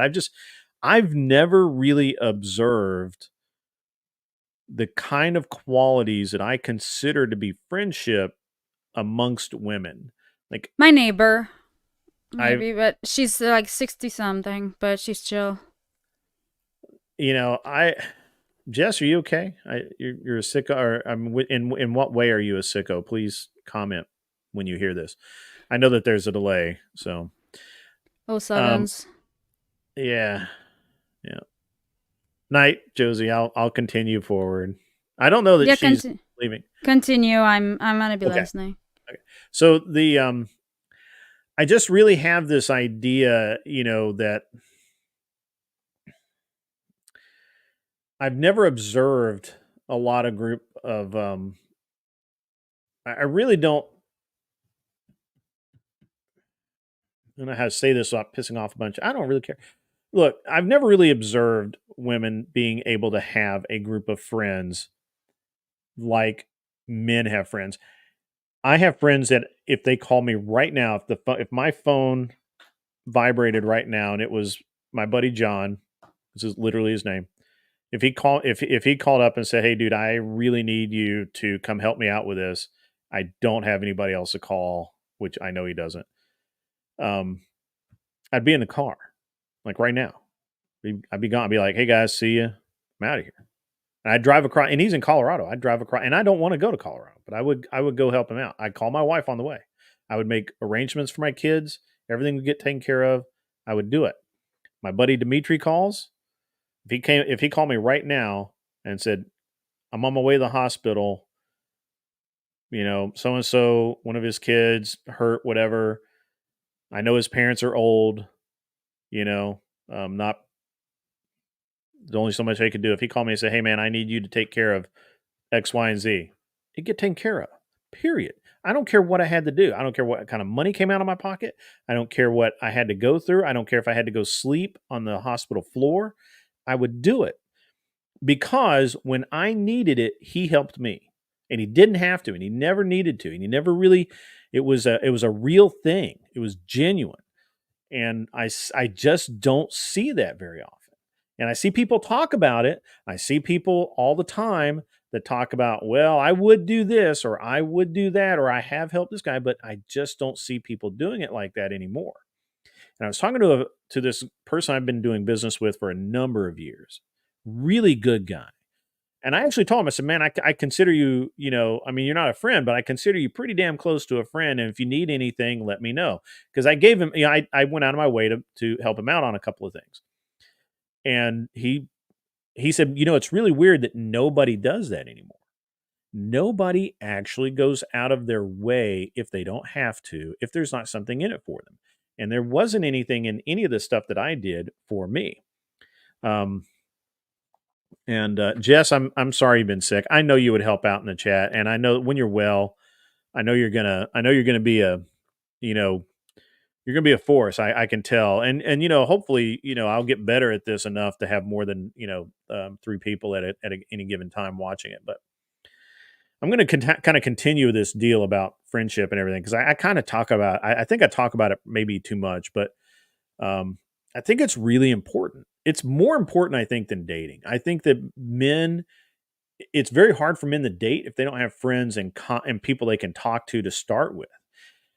And I honestly think that's one of the things that men have a lot of trouble with is they don't have anyone to talk to about real shit, right? Like my buddy literally told me, let me just get my glasses off and then I got to put them back on. I literally had this buddy of mine that I helped out. He literally told me that he had never actually had anybody willing to help him out that didn't ask for something or want something from him. And he had never,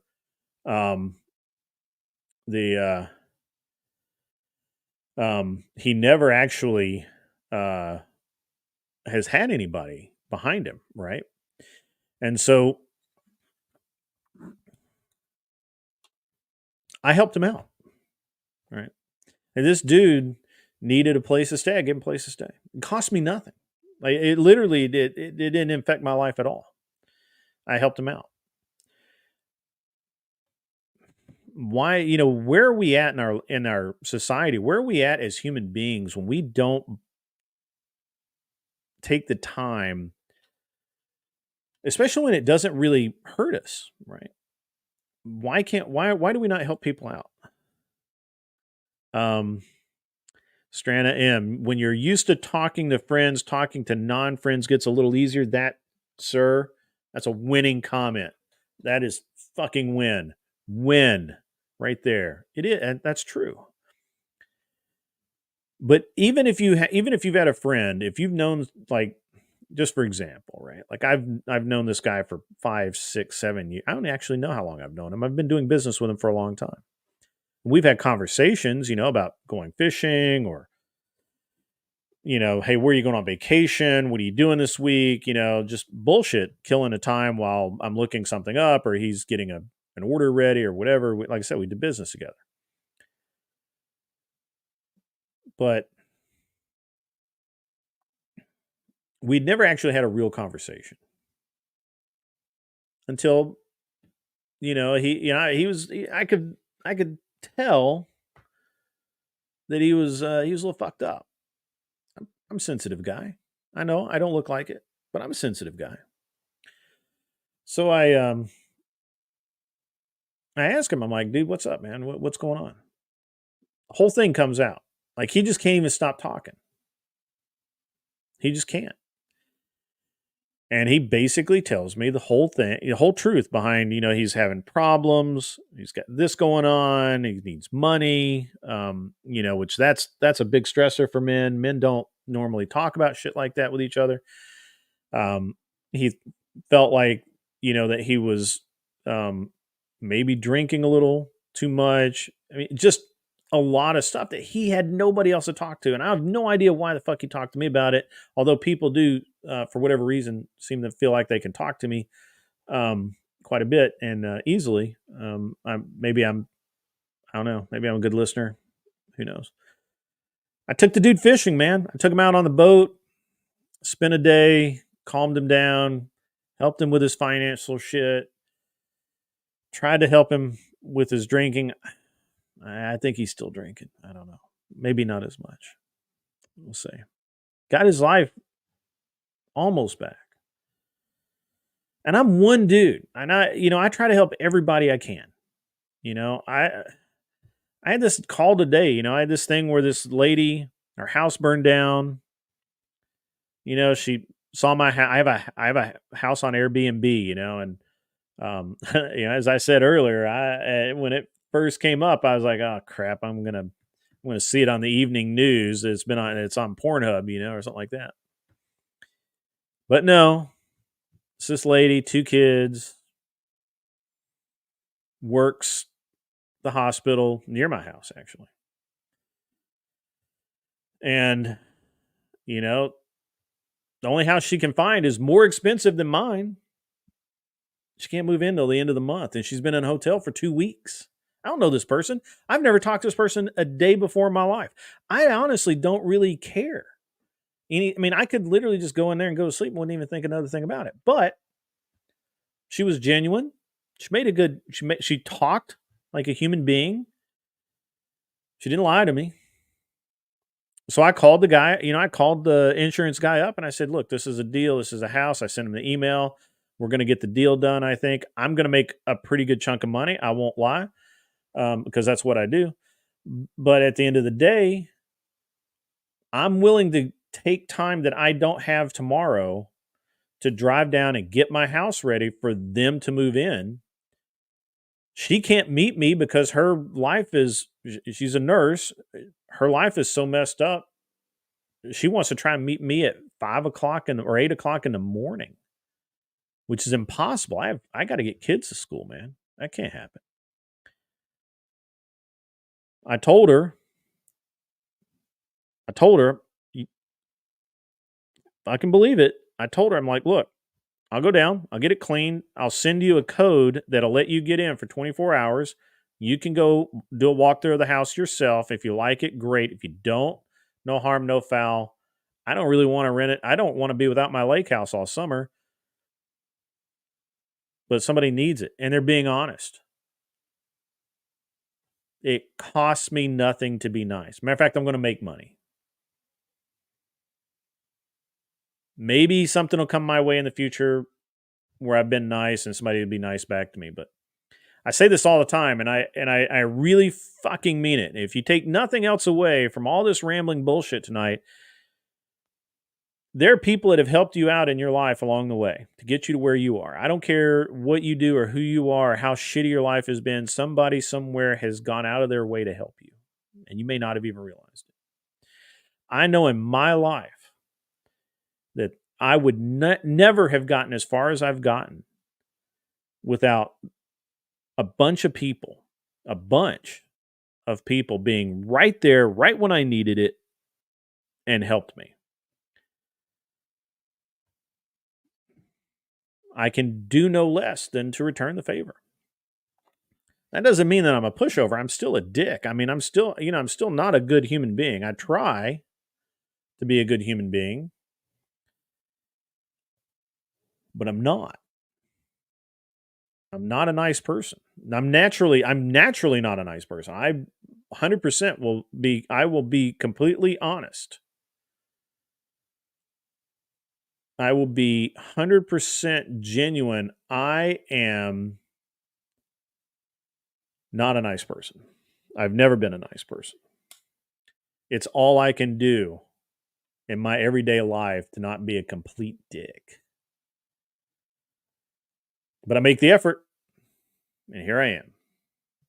And I've been, I apologize. The first part of the show kind of went a little sideways on me, which was fine. Because I really didn't have anything. I just everything. The whole first part of the show is a shit show. But this I can talk about. And I'm pretty much. I don't know that I can say anything more about that. I think that everybody, charity begins at home. They say that, and you make friends, lifelong friends, or you don't. I don't think men can have more than 2 or 3 true friends.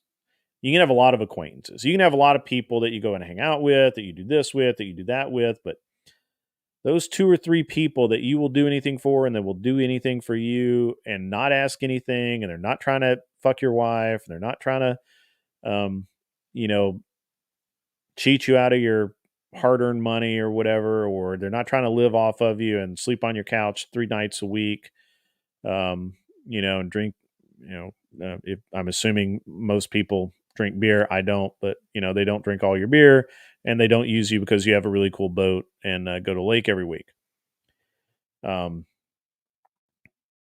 if you're one of those people that are able to do things like that could invite somebody along, or just look around and see, I all the time I see people on my local fishing pages and whatnot. Hey, my boat's broken. Anybody going to lake? I'd love to get out. I occasionally will bring somebody with me, because why not? Why not? Costs you nothing to be nice. And yeah, so that's enough on that. Now I got to read some comments. I got to put my reading glasses on. These are not prescription, shockingly. True friendship is reciprocal. Yes, Jess, that is absolutely true. However, you should not expect it to be reciprocal. If you expect everything that you do to be returned in kind, not really a friendship. You're not giving of yourself. I think that that's something that people forget. If you're really giving of yourself, you are not looking for a return of your investment. And that's it. Yeah.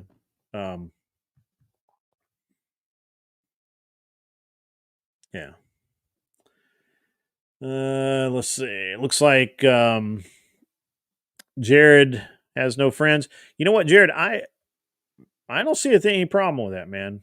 I mean, to be honest with you, right. I have people I talk to, coworkers, guys at the gym, poker night, but I wouldn't say I have friends. That's most men. You've defined most men's relationships, and most women's, to be honest, although women tend to read more into their friendships than not, which is unfortunate, I think, because women lie to each other as much as they lie to anybody else.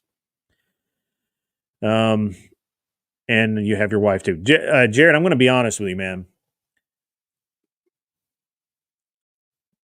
My wife is my best friend. My wife is the one person that can tell me what to do.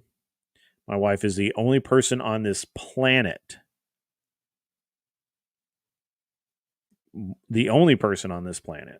that can make me feel bad about anything. And I think that's the way it's supposed to be. So, which is why I really don't get mad that much. You kind of saw me get a little stern there with Josie. I knew that was a hot button. I kind of wanted to breeze by it, but she had to come back to it. That's all right. Whatever. It's cool. All right. So Randy finally fucking made it. What's up, Dick? Micro Dick? Is that where we're going with that? I'll wait for you to answer. I understand there's a lag between what I say and what you hear.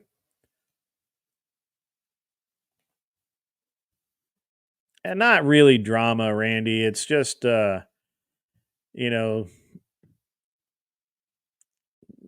just Josie, Josie takes offense at some things, and she really got a little offended, what's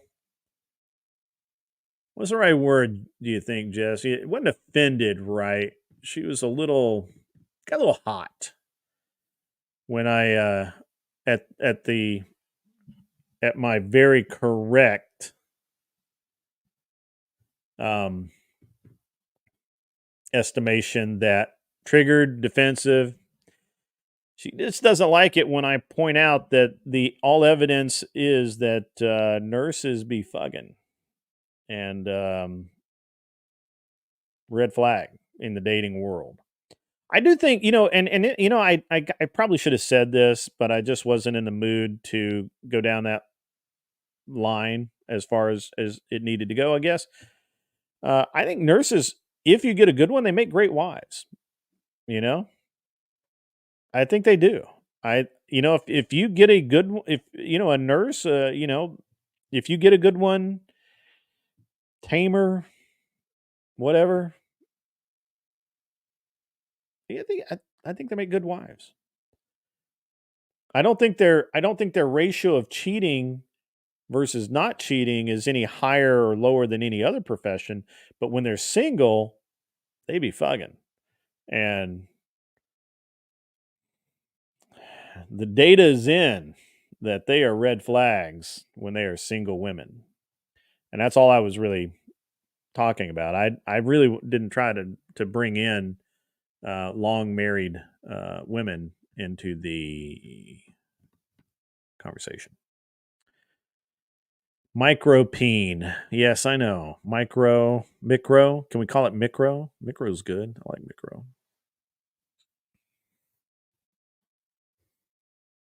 Yeah, Randy, you missed out. Berto was here earlier. He's a busy man, and I actually woke him up, which was very funny.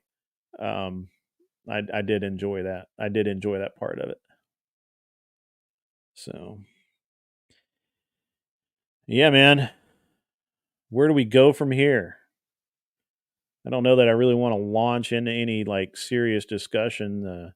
Anybody got anything that has triggered them, or they want to talk about, or whatever? Because if not, I've got I can start down the topic that I started down before I had to kind of derail away from the conversation that I was having in Andrew's Discord the other day. No, nothing. And silence filled the room. All right. So I'm going to talk about since we seem to be at a loss for words. I'm going to talk about I'm going to talk about some stuff. Nothing big. This isn't drama or anything. It's just things I notice, right? Like I think it's worth talking about sometimes. So Andrew's Discord is very interesting. There are some really smart motherfuckers in there. I mean, they are. I mean, they're smart. They're smart, and they're really well prepared, and they're great.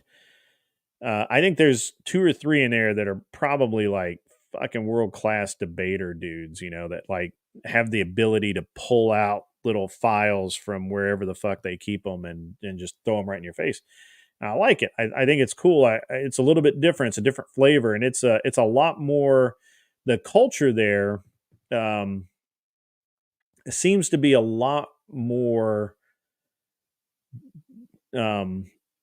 constant jockeying for supremacy than just a casual conversation over on the whatever podcast. And you can see that when Ken comes over and some of the other guys come over. Garrus, I'm sure, has Jared has probably really noticed that, which is probably why he hangs out over on whatever so much, because it can get intense over on Andrew's server. But anyway, I went over there and everybody, you that guy, and I'm like, yeah, I'm that guy. So there's a guy. I'm not going to say who it is. But there are a couple of guys that came at me, and I just gave it right back. Yeah. Didn't step back, nothing, just gave it right back. And it was not personal, right? Like, and I knew they weren't being personal. This is just a matter of men talking to men like men, right? We're being dicks to each other. We're calling each other, cocksucking maggots, like it's cool. Don't worry about it. I don't care, and they don't care either. And it went through a bunch of different things. And if you'd been watching that from the outside, you probably would have gotten triggered, like hardcore. But it wasn't anything. Like it was, and literally like the next day we're just talking and everything's great. And I don't know. It's an interesting. First of all, it's an interesting dichotomy about the way men talk to each other. The second thing is it's interesting that the whatever server really is very laid back. The Crucible is like the fucking Scorch Trials. Like you are, it can be laid back for a little while, and we'll talk. And they'll talk about the best way to cook steaks, and you got a bunch of Australians there. But then you got a bunch of Canadians there, and I mean, you know how I feel about Canadians, and and the reason we have the term war crimes is because of Canadians.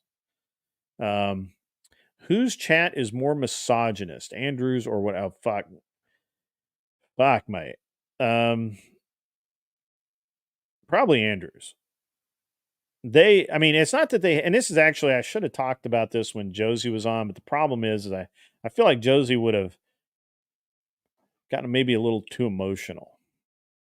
But this is actually a really great subject. This may be our last topic of discussion, but I really want you guys to lock in and pay attention here because this is good, man. So if you were to just read the things that are posted in Andrew's chat, you would think they hate fucking women. I mean, they obviously don't, but they literally will talk about, women shouldn't have jobs and women do this and women do that. And if you looked at it, total misogyny, hate women. I mean, if somebody from Destiny server walked in there, they would have a fucking aneurysm within like 2 seconds. 2 seconds. I'm telling you, it's the Scorch Trials, man. But I don't, and there are a couple of the guys are like, they are fucking serious about it. Like, they will straight up tell you that they're not even interested in a woman that wants to work. Not interested. If a woman doesn't dress like a woman, there's a whole, I kid you not. I was like working, I would come in and they were still talking about it. This went on for like 4 or 5 hours. And they were roasting this girl because she chooses to wear trousers. She calls them trousers. She's European. Trousers and a hoodie. And she basically dresses like a teenage boy, which I think is wrong. I was like, hey, you know what? What's wrong with a nice dress once in a while? Why don't you, dress up? Be cool. But I mean, it was brutal, man. I mean, and you know what? Annie, who comes to our server, she was starting in on the girl too. She's like, why don't you dress cute? Why don't you dress like a girl? Why don't you dress it? And the girl's like, I just don't. I don't feel pretty or whatever. And it's very interesting. The difference in the vibe, I guess, of the server and I'm not saying, look, I'm not saying anything bad about these guys. And honestly, most of them so far they're probably really good dudes. Although at the same time, I'm telling you, some of these dudes are never going to find love. Here's the thing about all of this hard lines in the sand. You will never find love. I don't give a shit how much money you make. I don't care how massive your peen is. I don't care how you think you are when it comes to being a great, loving human being, if you are really that aggressive minded, you're fucked. You will never find love. And I say that as somebody who was probably kind of there, not really there. I was never misogynistic, I don't think. I mean, I probably would have been labeled so, but I never considered myself that way. I never checked out. Dude, I love women. I think women are the coolest thing ever. Like they're better than sliced bread. The problem is they're fucking crazy.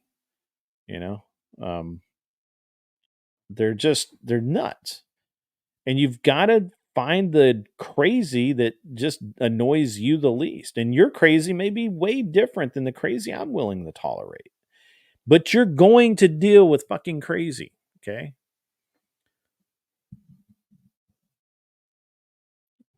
I digress. Yeah, anyway, I mean, honestly, I bet I could make the joke in there that if it floats, flies, or fucks, you rent it, and they would without a man, they would agree and high five each other. Think about that. If it floats, flies, or fucks, rent it. Yeah. I mean, it's an interesting dynamic, and I'm kind of picking on those guys. It's an easy example. Look again. I like these guys. I think they're cool. I think that they have some good qualities. I think I think their outlook that they state online is probably a little harder core than what they believe in person. I don't know. Maybe not. Maybe they are actually harder line in person. I don't know. They could be fucking Gestapo. I don't know. But for the most part, get along with them. Think they're cool. I like Andrew's server. I like the challenge of it. I think whatever is just a better server for most people that want to most people just want to hang out and get along with each other. And I really don't like negativity. I don't like the negativity that people bring when they try and have these extreme, to me, outlooks. It's my dad's favorite line, despite being married 31 years in a week. Yeah, I mean, the guy that told it to me had been married for like 30 fucking years. And I'm like, well, okay. Maybe he meant that if you're not married to it, you fucking rent it. I don't know. I don't know. But yeah, Stranian, most families are required dual incomes, at least one part-time. Avoiding this will make it harder to get ahead. Yes. So that's actually a really good observation. So even if you're a high earner, let's say that you make $600,000 a year. $600,000 a year, pretty decent chunk of change. So you make $600,000 a year. So your take home after taxes, after the government gets its 32.5% or whatever the fuck it is today, you're knocked down a little bit. You're taking home a little over 4. Depending on how well you do your taxes, it could be a little under 4. Anyway, I digress. You're taking home 400 grand a year. Sounds like a lot of money.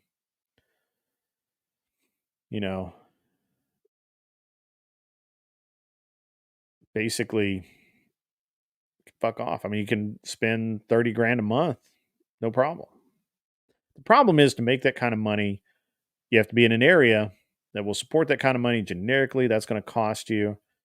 You're going to have by the time you make that amount of money, unless you're just a fucking whiz kid from fucking MIT, you're probably going to have loans that you got to pay off. You've probably got a house that's mortgaged to the fucking hilt. You got to pay off. I mean, you probably bring in some debt. But let's just say that you do that. and then you go buy a girl, and then you go find a wife. Well, I mean, to me, that's the dumbest fucking thing I've ever heard. I gotta say it now, right? Like this is where, and I've said this before. This is where Red Pill and Manosphere I just don't fucking get it, man. What kind of woman are you really gonna pull if you're throwing down 30 grand a month ish? Okay. What are you really gonna pull? Yeah, you're gonna pull. You can pull some really pretty women, but I mean, you're playing in the deep end of the gold digger pool, baby. I mean, this is serious shit. Now, you could be smart, act like you got no fucking money, drive around in a 10-year-old car, live in a fucking apartment that you pay, $500 a month. Or, I don't even know what an apartment. I have literally not had an apartment in so long. I think they're like $1,300. I pay $1,300 for an apartment every month. Nice furniture, nothing ostentatious. Don't have 8 TVs in the house or your apartment. Don't take trip to Belize every 3 months. Live like a normal dude. You can probably find a decent woman to marry that will actually marry you for you, even if you have that much cash. And then you can tell her that she doesn't have to work. I came at it from the other side, dude. I came at it. When I got married, I had enough money. I had enough money I was secure, right? And we could afford an apartment, and I actually ended up affording a house. I had,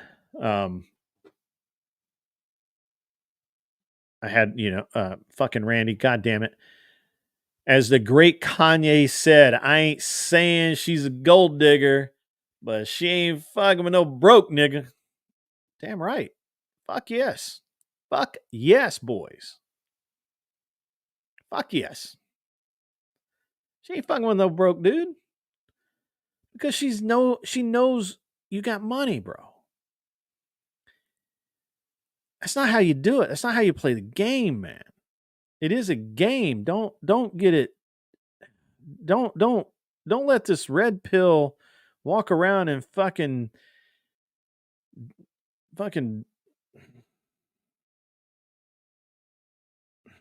don't. I can't even get there, man. You out there wearing fucking, fuck is it? Not, what's his name? Calvin Klein, whatever. Fucking, if you're out there wearing fucking designer fucking, $800 pair of jeans and, $1,000 pair of sneakers and fucking all that shit, you're flashing your Amex, fucking, and there was the one above I think it's platinum or above platinum black diamond, the diamond, whatever the fuck it is. Your unlimited fucking Amex, that shows that you spent 130 grand a year with them. Don't fucking do that, man. The fuck is wrong with you? And so getting back to what I was saying, look, I lived comfortably. I had enough money to do that, but I had made strides. I knew I was going to open my own shop. I knew that I was going to, I knew that I was going to have money. I got lucky. I was able to find my wife prior to really having any money, but it came pretty quick. She still worked.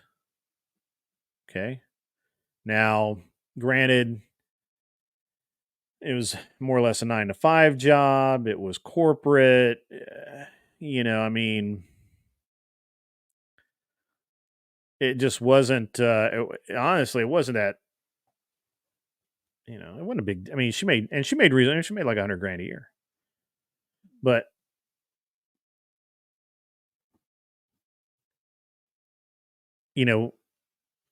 when I met her, she'd never had a job. So it was very nice. And I think that because we and I use this phrase a lot, man. You got to build it together. When you build it together, you value it together, and you stay in it because you've invested. You've got the sweat equity. You've got the truth in it. And you're not doing like Randy says, Gucci attracts greedy coochie. That's fucking baller, dude. I like that. I mean, I won't use it ever again, but I like it, you know? I never want to say that ever again in my life. But he's right. I mean, that's the fucking truth of it, man. You got to get into the truth. If you're not going to live in the truth, and you're not going to, accuracy matters, man. You have to know what it is that you need to know. So I don't get it. I mean, I understand, right? So a lot of these dudes maybe never had anything, or maybe they grew up with it and they always have had it, so they don't know any different, and they can't pretend to be poor. I pretend to be poor all the fucking time, dude.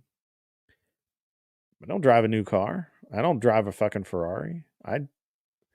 I'm literally right now. Well, I mean, right now I'm actually wearing some nice shit, but most of the time, you're gonna find me out in fucking jeans, shirt, hat, nothing fancy. I'm not wearing. I mean, look at me. No, none of that shit. I got it. It's in there, but I don't wear it. I wear it. I do wear it occasionally. I think it's cool.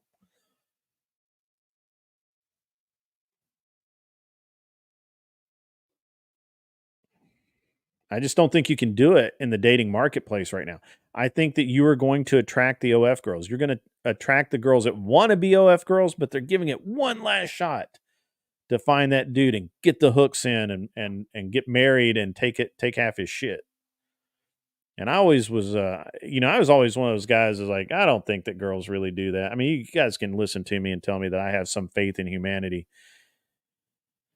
But I've fucking watched it, man. I've watched it over and over. I've watched chicks take dudes to the cleaners. I personally, I had I think I've mentioned I had this roommate that actually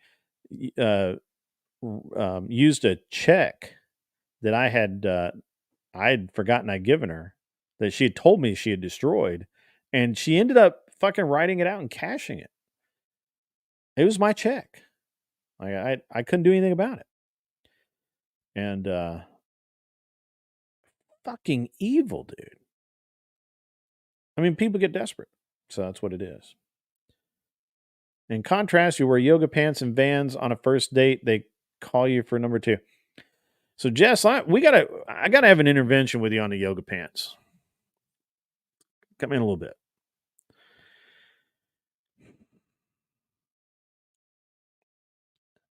Yoga pants, not a good look in public. It sends the wrong message. Nobody needs to see your clam. Nobody. Now, your yoga pants or tights, whatever fuck they call them nowadays, those are okay. You got a skirt over them. You're actually at the fucking gym. Shit like that. No yoga pants on dates. I told you. I even told you that. Jeans, maybe.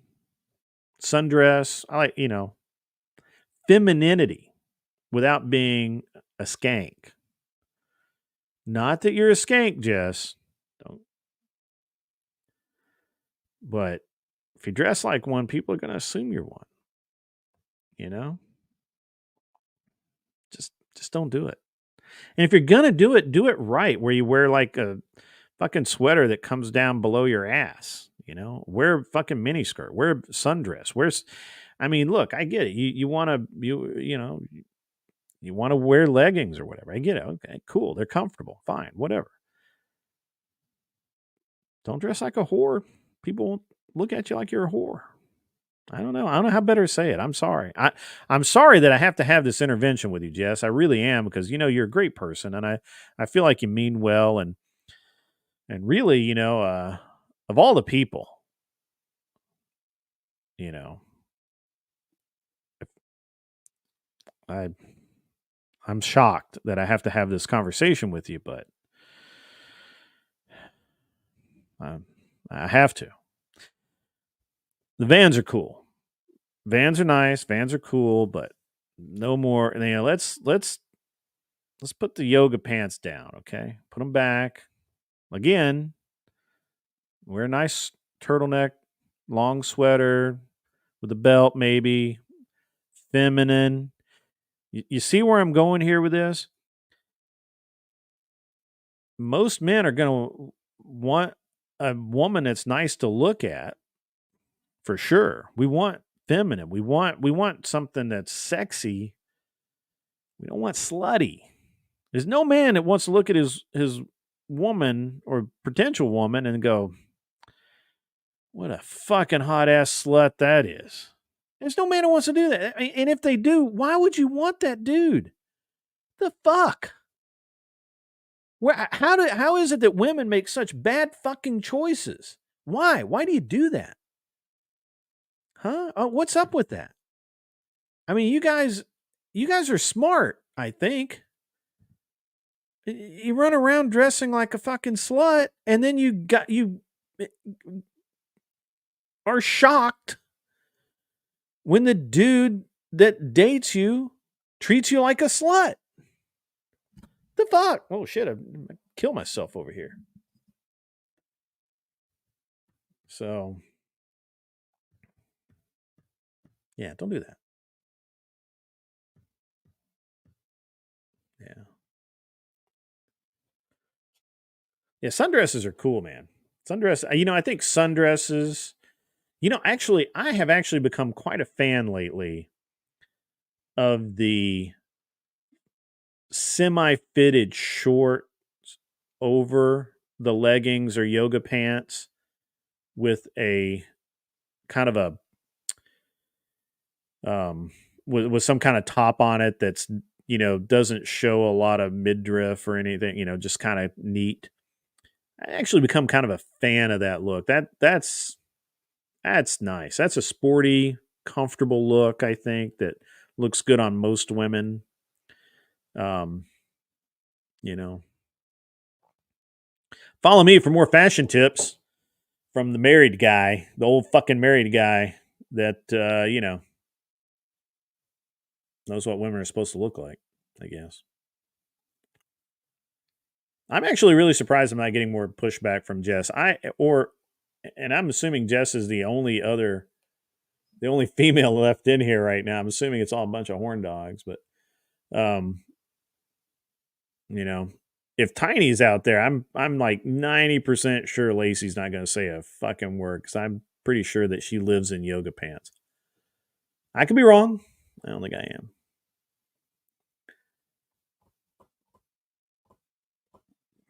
Yes, please come at me. Come at me, Jess.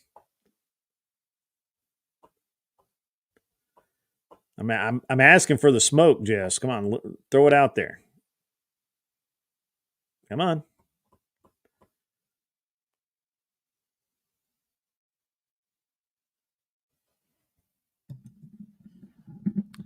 And today on the Fashion Channel, we have Jess, who's going to defend her position on yoga pants.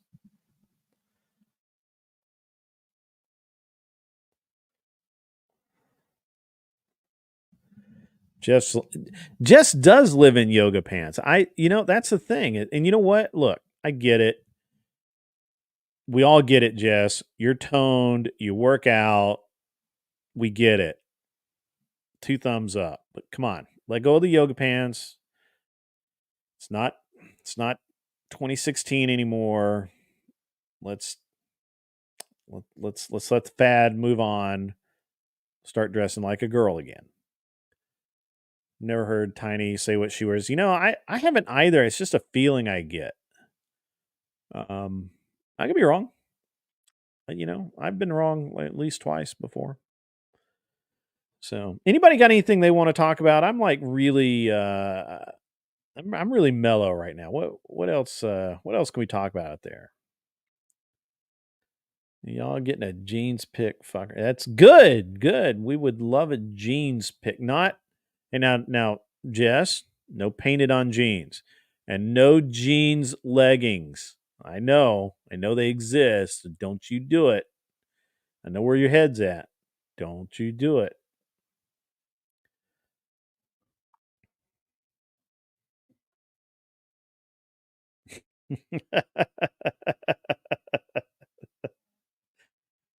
Yeah. I've been married a long time. I know the tricks. I know the lines. I know where they cross.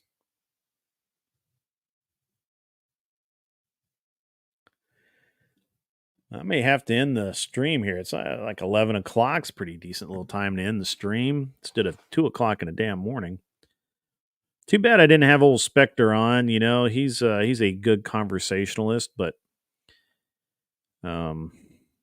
you know, I think him and Josie don't get along really well or something. I think they get along, but who knows? Think you'd ever go on the show? But yeah, well, all right. So here's the thing. I would remote in and talk just like I am now. It would take a lot to convince me to go to California. I mean, a lot. First of all, I'd have to go unarmed. That's kind of a deal breaker. Well, not completely unarmed, but as far as they knew, I would be unarmed. It's kind of a deal breaker, you know. Second, it's California, man. You know, I don't know. What do you? I mean, I would love it for him to do a remote and do it in like Vegas or somewhere that I actually would go. Which I don't even like to go to Vegas anymore, but I've been there a lot. I mean, yeah, I mean, you know, shit could happen, I guess. Jess seems like an overalls and t-shirt girl. Yes. Yes, she does. But she also seems like she probably wears like I don't think I'd lose a bet if I wagered that Jess has spent a fair amount of time in Daisy Dukes and halter tops. You know. Yeah, they got security. You know, you ever I was thinking about this today because I was going into the daycare or the preschool or whatever you call it, where my son goes, and it has a sign out front that says no weapons, and I'm like, well, I'm a fucking weapon. Can I not come in? And that's immediately where my head went. That I am a fucking weapon. Can I not come in here? Are you just not going to let me come in?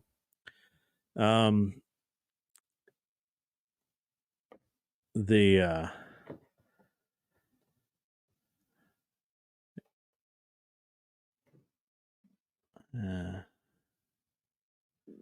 never Daisy. Are you kidding me? Never Daisy Dukes. Cap? We calling Cap guys? Spurs, boots, yeah, okay.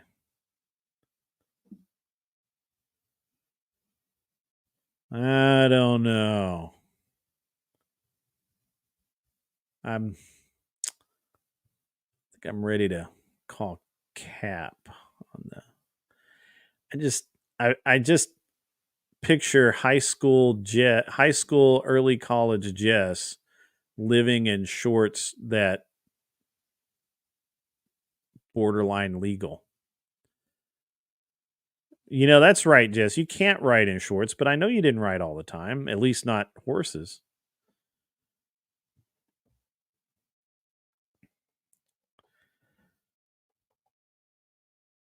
In and out just for. Yeah.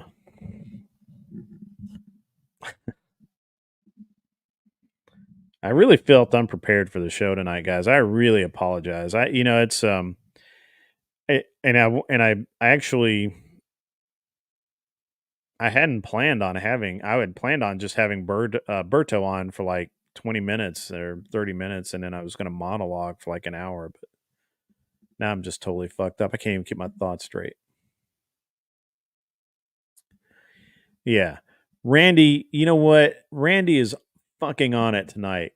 No way, Jess. Nobody believes you that you were not in short shorts and a tank or halter top with your over the shoulder boulder holders going to the store or going to the barn dance or going, which I don't know. Do they have barns in California? I don't know. Going to whatever. Um, I don't, yeah, I don't buy it, Jess. I think you're purposefully misremembering.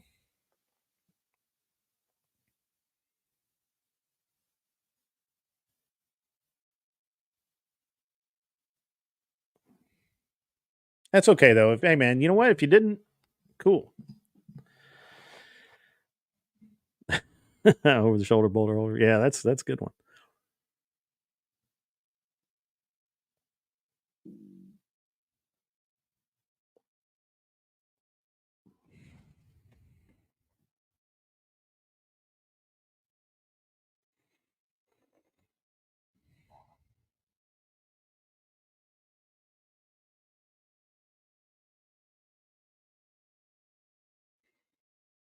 Yeah.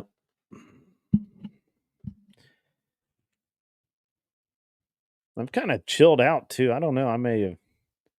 I had a lot of energy earlier. I was ready to roll, and then I don't know. Something different. Guys, I'm going to probably I think I'm getting ready to call it a night. I got to get up in the morning. I got a bunch of shit going on. I'm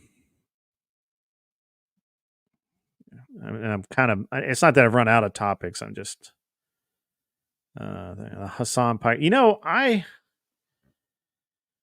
I have not followed that real closely. Part of that is because Hassan Piker is a fucking retard.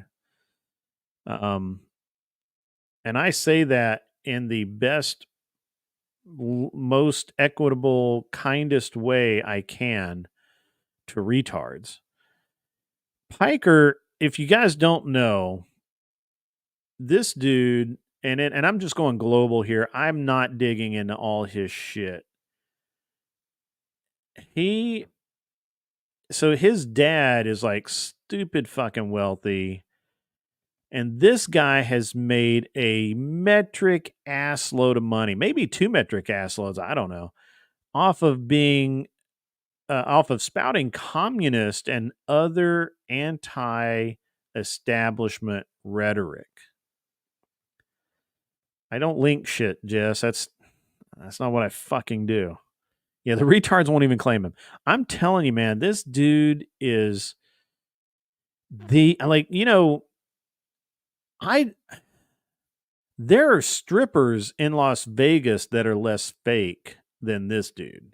Like, this dude is fucking stupid. And he had to have known he was going to get caught, man. You cannot. You can't. You can't say the shit that he says and maintain the profile that he maintains and not expect to get called the fuck out on it. And he's not just my understanding that, again, I've not followed this day to day, so I'm not up on the blow by blow. But it's like every single day somebody else exposes something new. Like, didn't he have like a Ferrari or Lamborghini or some bullshit like that while he's claiming to be this poor fucking college student? And his dad's like his dad is definitely a multimillionaire, all that kind of stuff. Randy, dude's a total douche canoe, man. Like this guy is fucking. He's a jackwad. I'm telling you, total douche canoe. And he is. Rye Guy is right. This dude is, through his rhetoric, he is breeding extremist, left winger, terrorist types, and it's all total fabrication and total bullshit. Bullshit.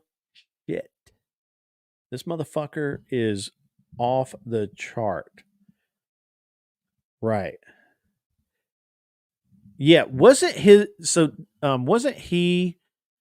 during COVID? Right guy, was he the guy that was paying his employees with money from the government that he filed for as what was that, the PPE, the private business, whatever, protect private enterprise funds or whatever it was?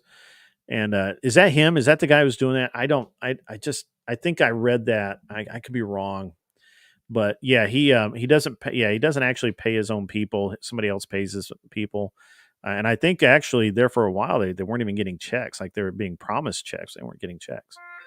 PPP. Thank you. Yeah. Um, and but the dude's like a fucking multimillionaire. He's got like, it's crazy. Which, what's really funny though is like the only videos I've ever seen of him, he's always been wearing like legit shit. Like, doesn't he wear like a Rolex or a Peugeot in his fucking videos? I mean, he wears a fucking, the videos I've seen, he's had a pretty damn nice watch on, and he's wearing. I mean, he's not wearing Levi's. He's wearing like fucking Calvin Klein or fucking fuck, I can't think of the other guy's name right now. I'm fucking brain dead right now. But yeah, he was like fucking wearing designer ass jeans. It probably cost, as much as a Hyundai, And but the thing is, and he's been getting away for this for like 4 or 5 years, I guess, maybe longer. And every fucking day it's something else. Like somebody else just pulls some shit away and reveals his bullshit. Can we have a fight?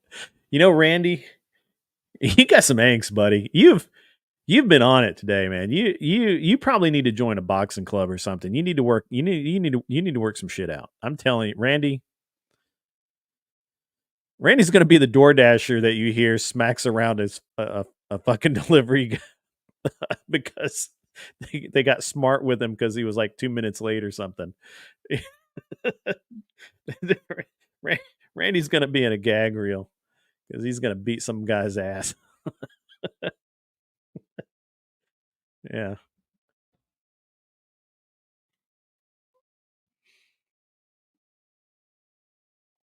Yeah, Piker's he's just fucked up, man. I haven't really followed all of it. I should, but I don't really have an opinion. So first of all, my opinion hasn't changed from the very first time I ever heard his rhetoric and his bullshit. Was that he's a fucking lunatic, and he just, he's just full of shit, man. You're a gentle giant, Randy. Yeah, okay. You're literally when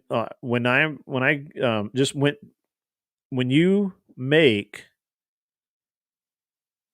the news for beating up some guy who bitches that you're 2 minutes late or 5 minutes late or whatever, or tells you that his food is cold when you know it's not.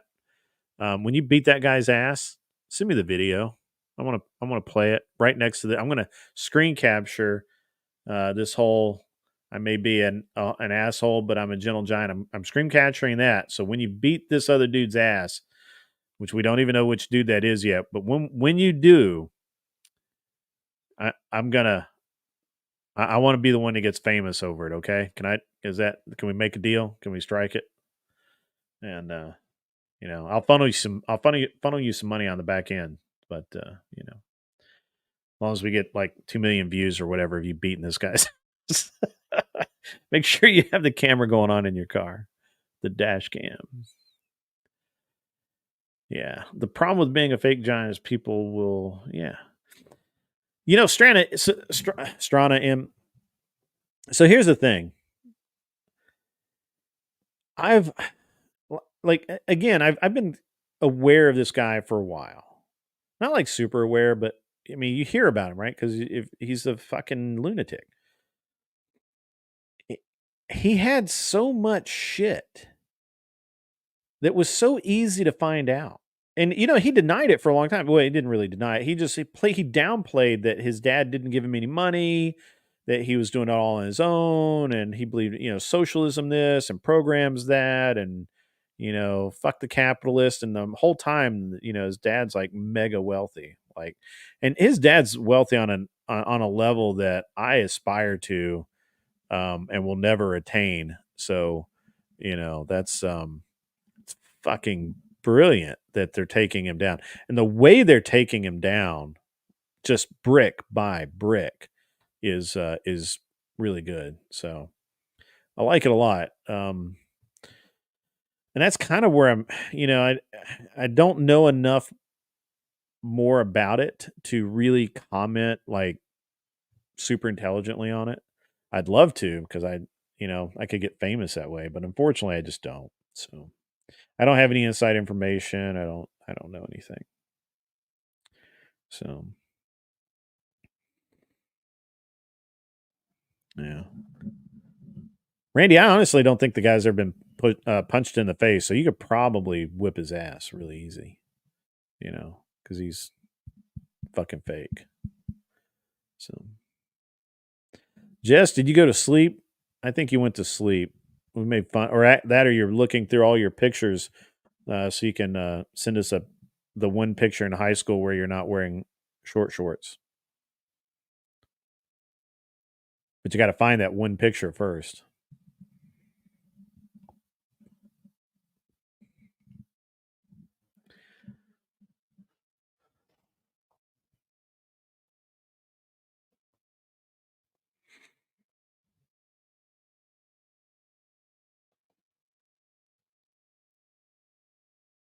Hey, thanks, man. I as I mentioned earlier, if you didn't catch it, if you're just now kind of popping in or whatever, so I actually saved this flag. This flag is made locally by a lady that does it, and I think that she has them cut on a plasma cutter, and then she does all the stuff, and and then she hand paints every one of them, and she gave this one, donated it or something like that to a local gun store that I was involved with, and the owner, um,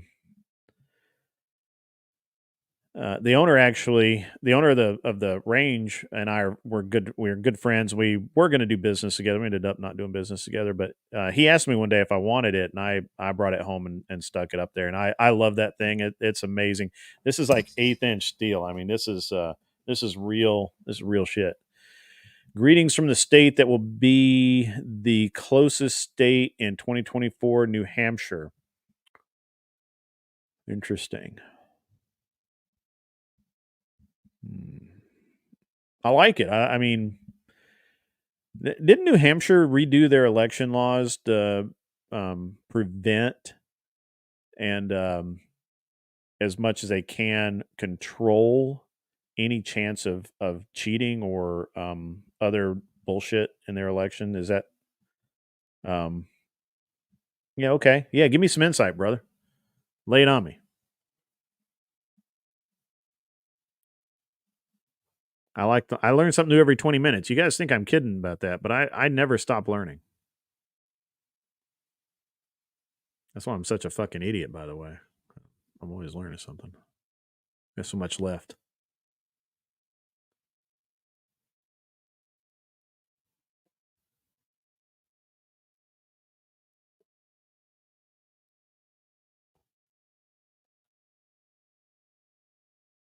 While he's typing up that, Jess, did you find that picture yet? I don't think you did. I think you've probably gone through every shoebox in your house looking for a picture of you not in short shorts.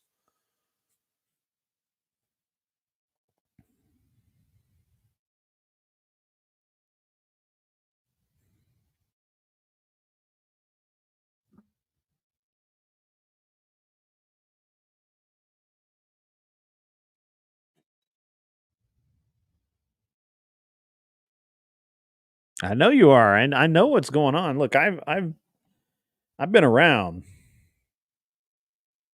I'm not like a lot of dudes. I put a lot of time in. I, I punched my card every day. Punched in, clocked out. Did work.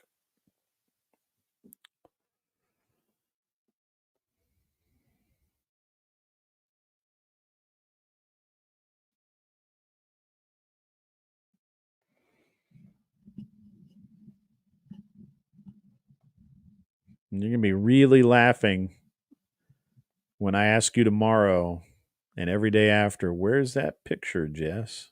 Waiting.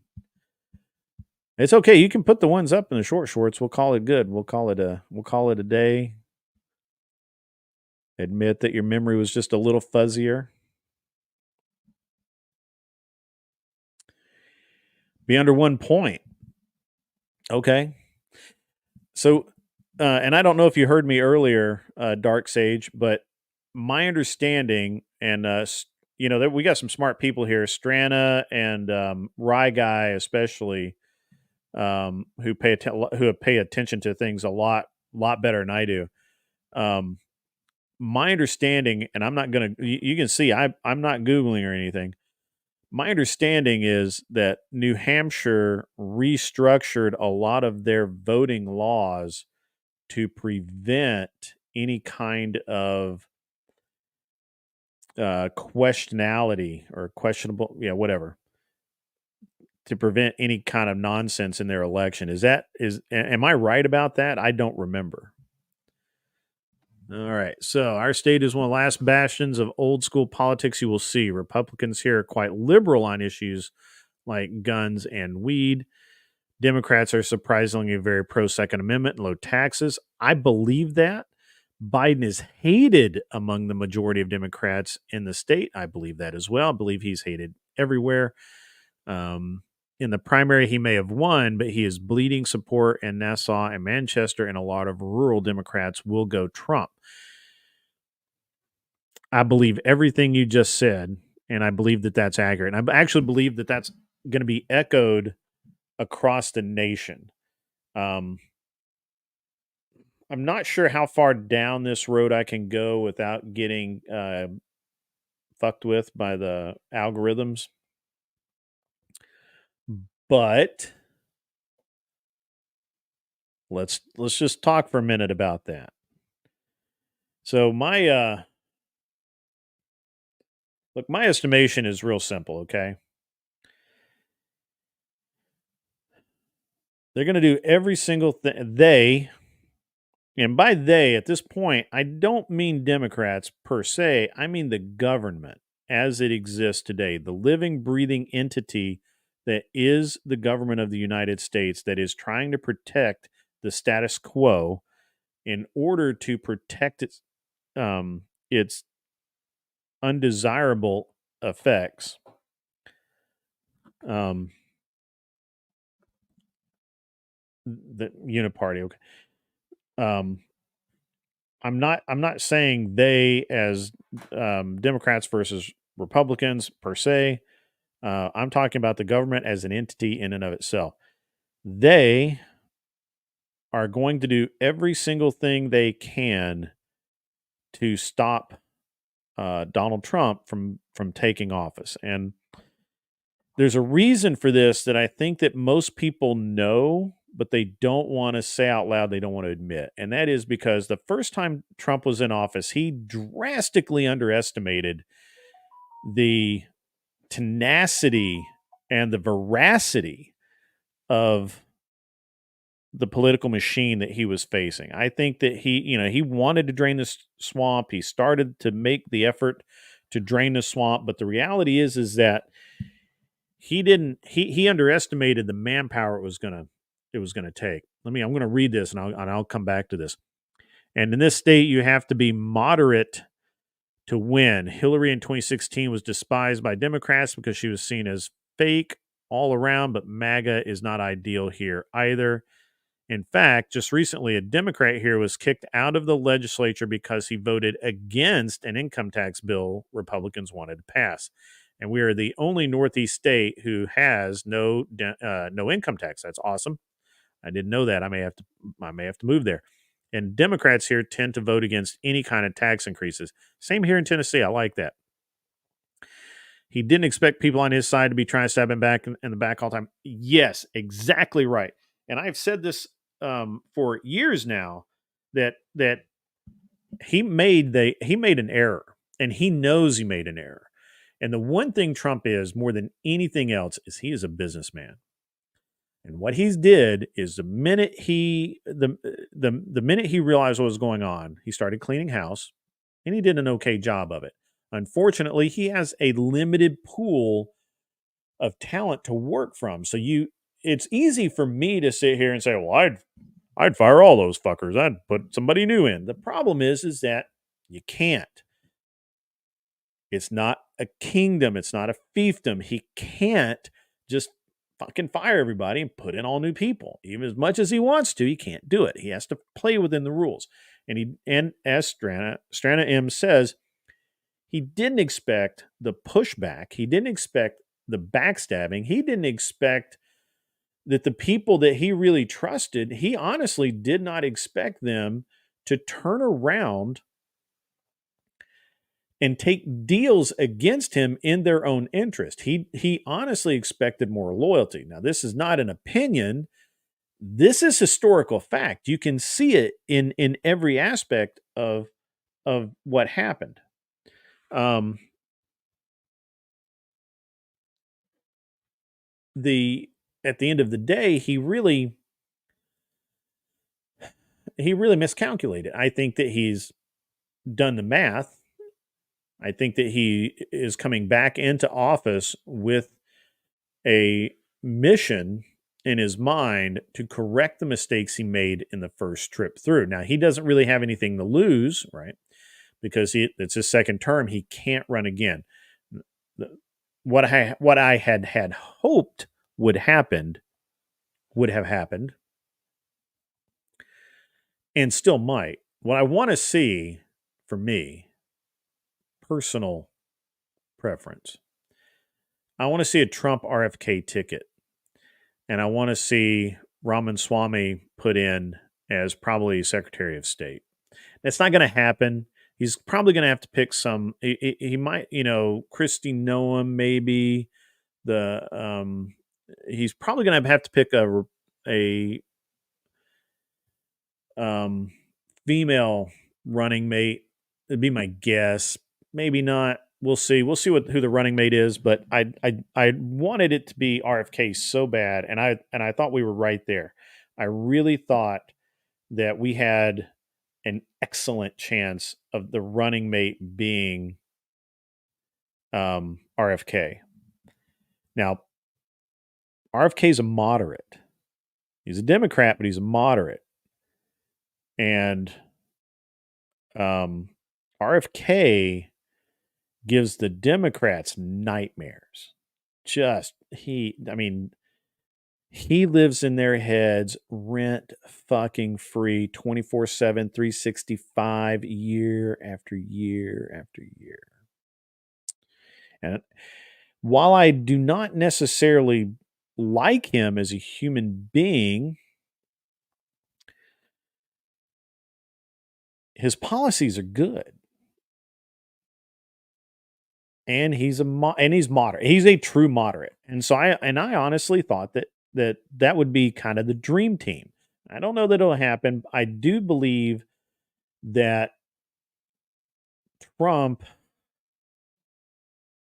if he gets in office, which we'll see, if he gets in office, I think he'll probably end up with RFK at Secretary of State and Ramaswamy in another cabinet position to position Ramaswamy for a 2028 run, which hopefully he'll win. Let's see. Let me read this. Biden is, I'm personally not fond of, being more of a conservative Democrat. His policies and just his conduct turn me off. But as I said, I'm not for all of MAGA and how Trump as a person is. I respect MAGA, but in New Hampshire, I do not want that in this state. Yeah, Strana M, you're right. I do agree with that. I just, in my mind, I just really wanted RFK as VP.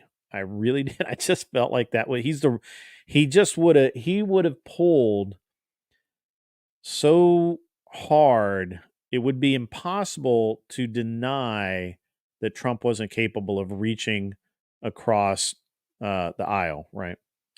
Gifted Hands by Ben Carson was a great read. Yeah, okay. So, yeah, I think Trump's main mission is going to be to really, really drain the swamp. I think he is going to get us out of all the wars. I think he's going to turn off the pipeline of money to the Ukraine, probably to Israel.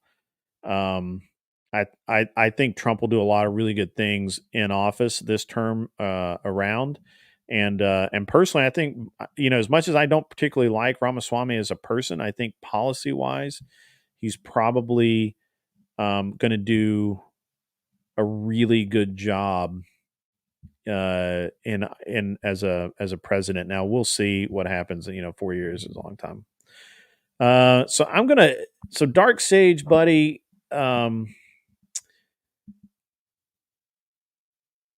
I'm assuming you're considering yourself as a conservative Democrat, which is a tough thing to be in today's age, because you're probably like you're like an endangered species, brother. You're something that we hear about, we don't get to see. We have them in the South. We actually, in Tennessee where I'm at, we actually have true conservative Democrats that will never vote for anything that fucks with the Constitution at all. And it is political suicide in this state to even suggest a state income tax. Like, you're literally like, you're done. Like, just don't even bother putting your name on the fucking ballot, because if you openly say that you support a state income tax, you're fucked. You will never have an office in this state, unless maybe I have a city desk in Knoxville or Memphis or somewhere like that. But no. So Dark Sage, man, you're a rare beast. I'm gonna be honest with you. It's I'm assuming you're off of Andrew's server, which is cool. I like it. But yeah, the problem with what you're saying is that you don't like either choice. So it sounds like you might vote third party, and third party here is just not. It's never going to work. It worked in Venezuela. Venezuela is totally different than here. So I don't.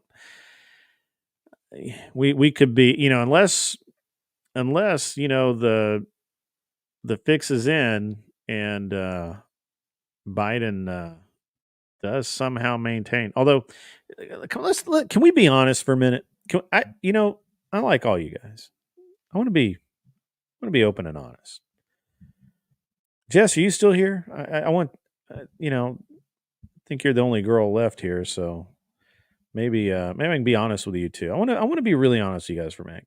Can we do that? Let me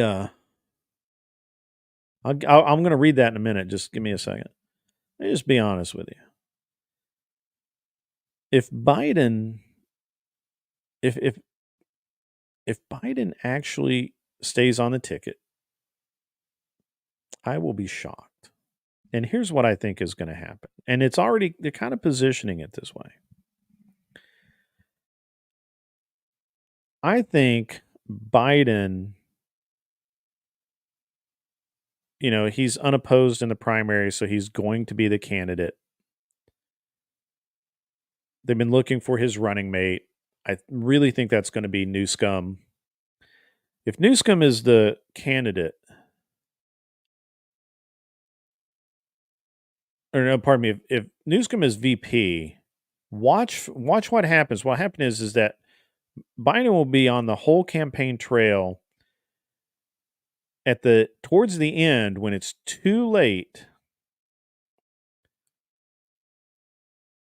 That's when you'll see it. You're going to see Newsom be declared the actual candidate because Biden will be declared unable to run. He'll be, and so he will be the guy going into November at the vote. And he will move up into the candidate spot. And then, I don't disagree that Michelle Obama will be involved. I think she will be the VP candidate. I think the ticket's going to be Newsom and Obama. So, and if you can't see this being laid out clear as day, you just you just don't have any idea what's going on. Because they've already had a court rule that Biden can't be charged because he's not healthy or whatever. But yet, he can be president. We live in interesting times, folks. I got to read this. I got to read this guy's thing here so that it's recorded for all history. In New Hampshire, most people, regardless of party affiliation, tend to get along here because we all live by the motto, live free or die. I have voted for liberal Republicans to run the state because they are better at managing the state taxes than Democrats. I personally here prefer a divided chamber and have never actually voted for a Democrat for governor because of their education stances. That's based, brother. In 2022, our nominee said he wanted to cut teachers' pay and cut back on education, which as a Democrat in New Hampshire is a turnoff. I mean, honestly, personally, I believe the Department of Education is a terrorist organization and needs to be disbanded, and it needs to be defunded completely. If it can't survive on its own merits, it needs to go away, and it needs to be returned completely to the cities, towns, and states from which it abides. Church of Scientology, Gavin Newsom or Michelle Obama are going to be the candidate. Yeah, I see. The only way it works is because I see this. Strana says Michelle Obama's major elitist. She won't give up on the cushy life to run, and that is fucking accurate. So the best you're going to get out of her is VP, where she just gets a title. She gets to show up once in a while. She looks great. For a dude, she looks good, and she's she doesn't really have any other responsibilities. Yeah, Clinton. Yeah, I know that you're still getting notices, Jess. I knew that. You've mentioned that before. Oh, cool. I can actually put these up on the screen. How about that? That's fucking awesome. Let's see. Let's throw this one up. There we go. I'm quite liberal on education for New Hampshire standards, but I am pro Second Amendment. Now, I am not worried about Republicans trying to do away with it here because they mostly focus on issues, life expand. Yeah, so it wouldn't be the Republicans trying to do away with the Second Amendment. The Republicans probably need to get a little stronger on reining in the education deficiencies and fallacies. Let's see. We've got another one here. So for me, I have no issues with Republicans running the state as long as we have conservative Democrats in the chamber to keep liberals in check. Well,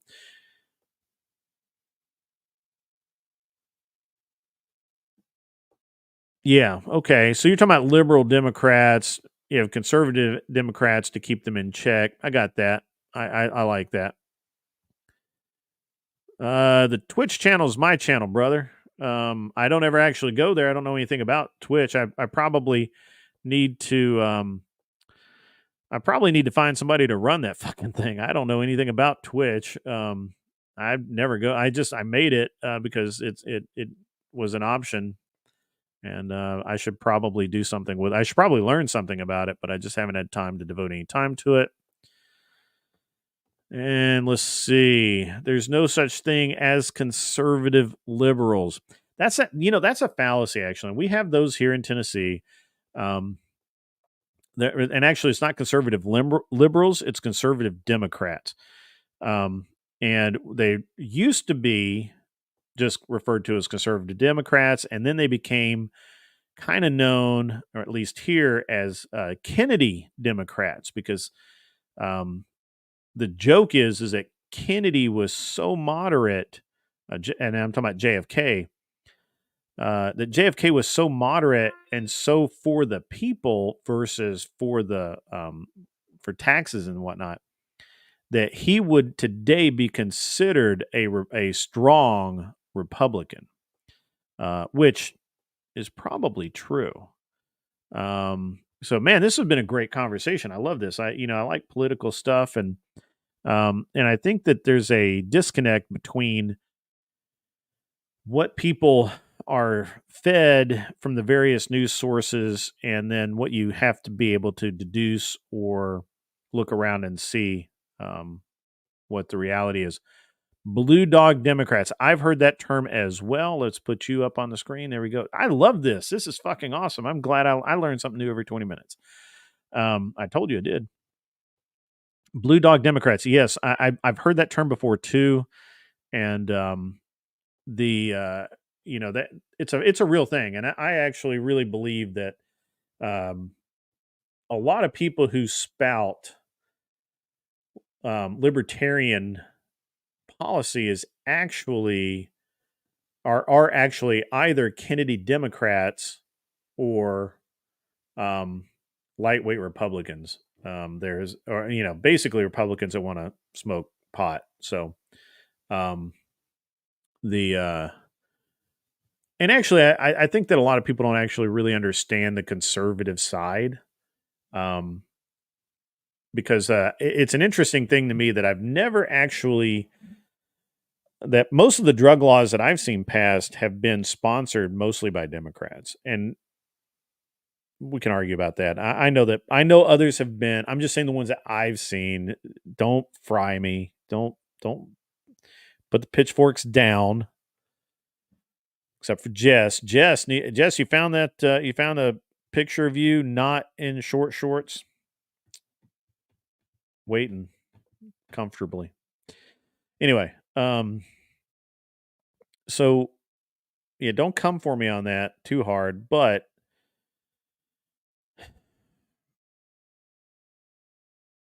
I just don't think that we can. I just don't. I just have a really problem. I just have really a problem with libertarians.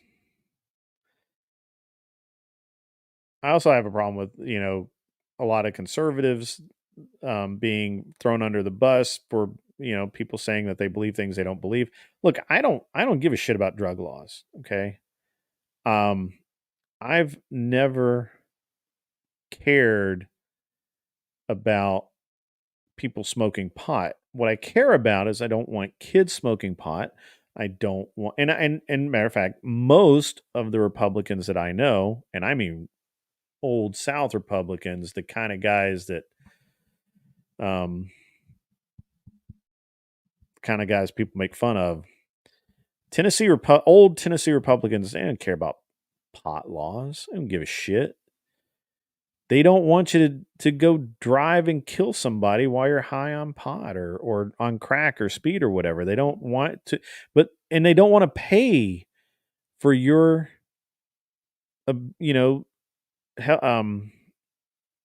recovery program or what the fuck, detox facility, whatever the fuck. And so it's always really interesting to me, the laws that that conservatives never put up, they're blamed for. In my state, most of the conservatives are either repealing laws or they are clarifying existing laws. They very rarely put a new one up. And I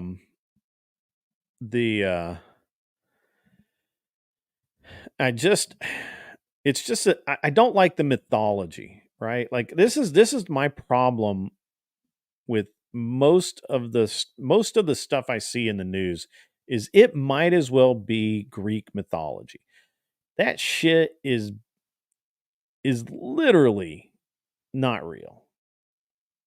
And if it is, it's like this much truth and this much fucking bullshit. And I fucking hate it. I really hate it because it's getting to the point where it's fucking clickbait all the damn time. I fucking hate that shit. All right, let's see. We got some more comments here. I talked for a little bit. We come to you guys. Where do you want it, Jess? Seriously, this is the message you send me. I'm a married man. Do better. Come on. Somewhere I can see it too. I'm curious. Guys, think before you post. This is forever. This is the internet. New Hampshire is one of the last bastions on the statewide level who have blue dog Democrats and Rockefeller Republicans. Yes, I couldn't remember the Rockefeller Republicans. That's right. Rockefeller was an evil motherfucker, by the way. Just let you know.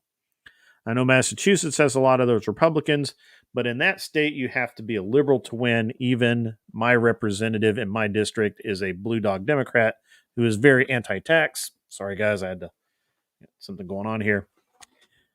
Pro-Second Amendment, anti-marijuana, anti-education, anti-gay marriage. Basically, he is a dino.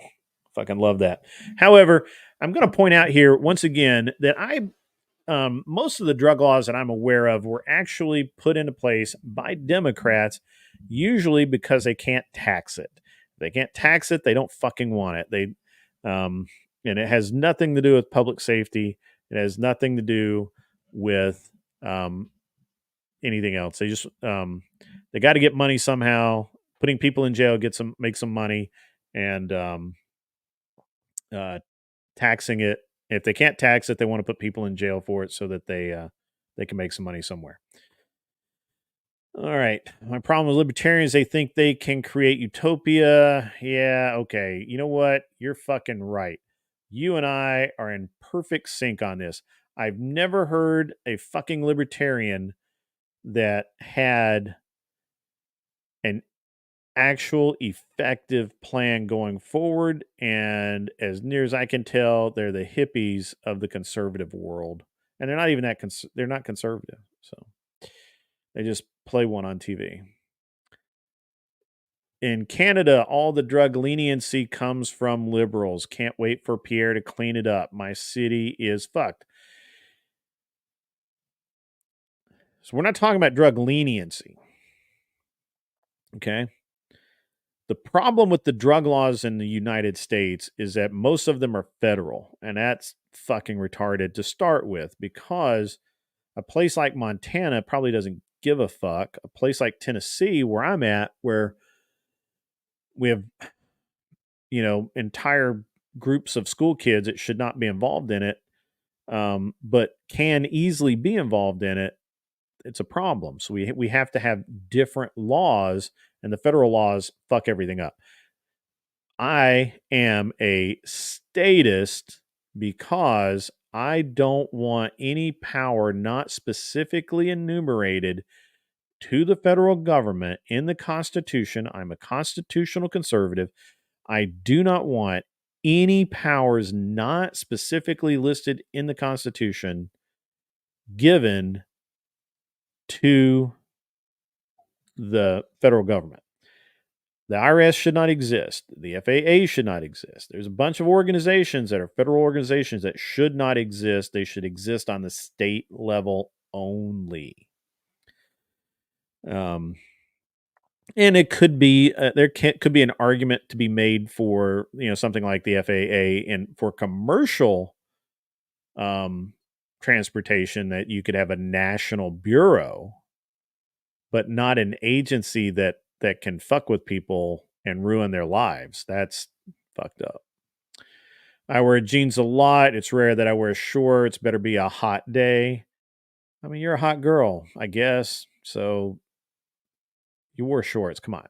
Don't fib. Right guys, pretty much all liberals and libertarians, they want free drug use. No, they don't. They want to be able to tax the shit out of it, and it's another source of income.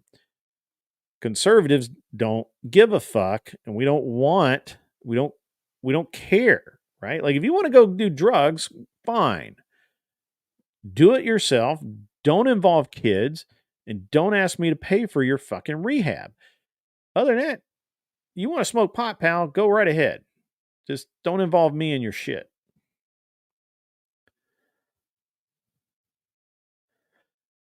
I'm going to post this one, though. Bro, you don't have to post every comment on the screen. Fuck, I love it, man. Look, it's my new toy. Leave me alone. Maybe next podcast I won't. I'm going to leave me alone. Damn it. You're not the boss of me. I'm barely the boss of me. All right, so this was great. This was a great little conversation. Rockefeller, and I know I've talked about him a lot, and I fucking nail people with this shit all the time. Rockefeller was an evil motherfucker, and he was responsible for the Department of Education, and he's responsible for a lot of really fucked up shit in the name of creating a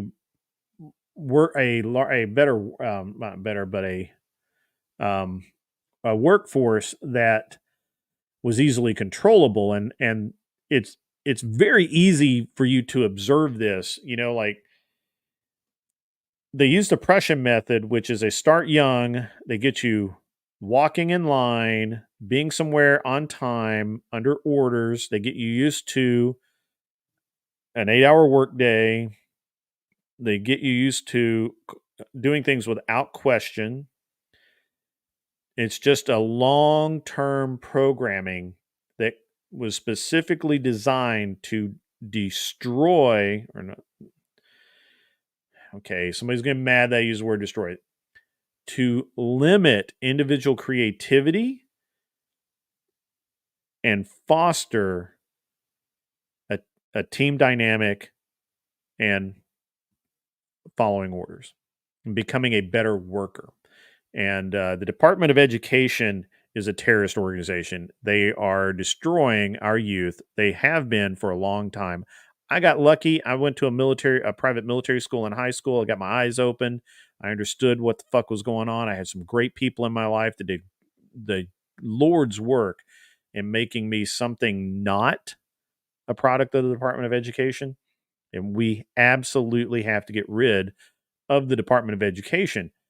It's going to be tough. It's a hard road to hoe, especially since the other aim of the Department of Education, which came later, was to destroy the family unit by removing the kids from the home, which freed up the wives to go to work and enter the workforce. And therefore, it has fostered a culture of divorce, a culture of irresponsibility, and it's fucking bad. The Department of Education is to blame for many, many things, and we absolutely should get rid of it. Thank you for this TED Talk. Yeah. The Department of Education does nobody any good. It is a terrorist organization. People don't believe me, but it really is. And now and what's worse is now they've gotten to the point where they're now drugging the kids to help increase pliability and complacency and compliance. It is garbage. Garbage. I digress. Strong family structure is the most anti-government control system you will find, and that is fucking correct. We will put that on the screen. You, sir, are a star. Look at that. That is right. That is fucking right. God damn it. Gonna get me worked up again. Look, man, I can't say it enough. Whether you consider yourself a Republican or not, I don't consider myself a Republican. I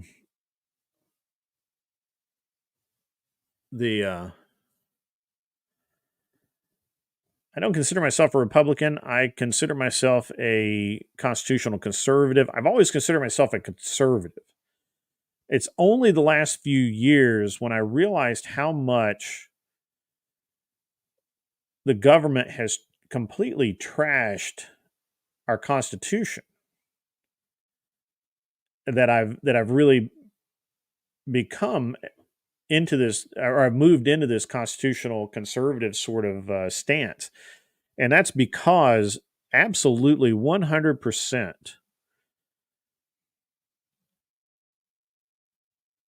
our own government is working against us. Whether they admit to it or not, whether they feel like they are or not, whether they can prove that they are not, kinda, but not really. There's no upside right now in the United States like there used to be. And, look,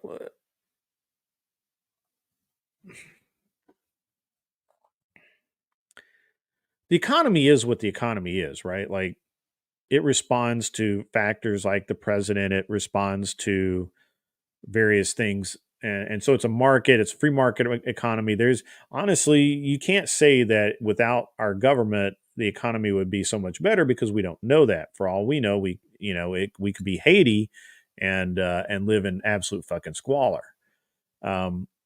However, when the government had to be responsible for every dime it spent, and it had to issue bonds to raise the money, and then it had to further invest those bonds to be able to pay them back at a reliable rate of interest, shit got done in government way better, way more efficiently, and correctly because it meant something. And we have removed that. We've removed all the safeguards. We are literally running with zero rubber baby bumpers right now because all of that shit's been taken off. We don't have the controls that we should have on our own government, and it's going to get us. We're going to have some problems here coming up. One of the best things that Trump accomplished was proving how many Republicans are on the same side as the liberals, which is against the people of America. So this is a good one. Let me rub my eyes here. Let me lean into I'm going to have to lean into this one.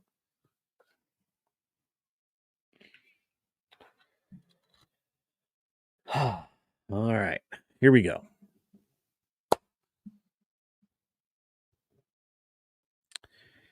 So the problem with federal level Republicans is the same problem as the federal level Democrats, and that is number one, term limits. The fact that they're basically elected for once they're in, they're almost impossible to remove. They're worse than a fucking Georgia tick. I swear to God. Sorry, obviously I had something on my hands when I rubbed my eyes, and I've just fucked my eyes up, which is fine. They'll just be red for a while. Yeah, fuck. You get guys in Congress, once they're in, almost impossible to get the fuck out because they get these super PACs that start paying them money. They buy, their vote is bought and sold on the free market.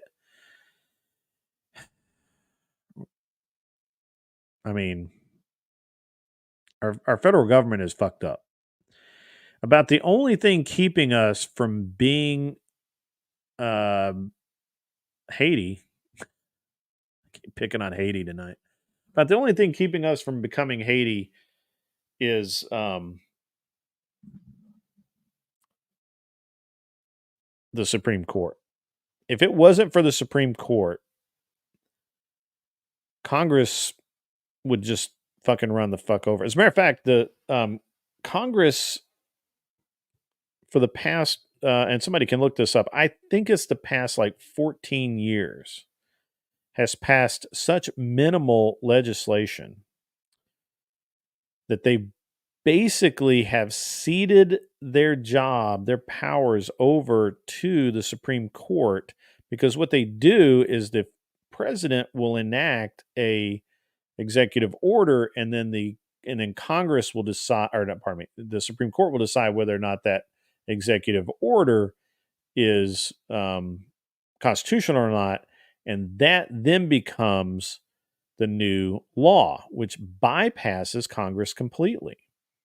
It's not supposed to happen, but they're allowing it to happen. Now, going forward, I fervently hope that the Supreme Court changes this for the better. I don't know that they will, but I hope so. And I feel like that at some point, we're going to have to make hard choices, draw lines in the sand, and we're going to have to vote these fuckers out. And then do it again if they don't, I mean, honestly, the path that I really want to see going forward, and I would push, and if I encourage everybody to push all their friends,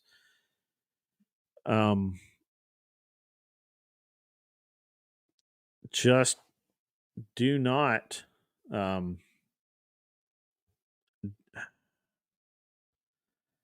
just do not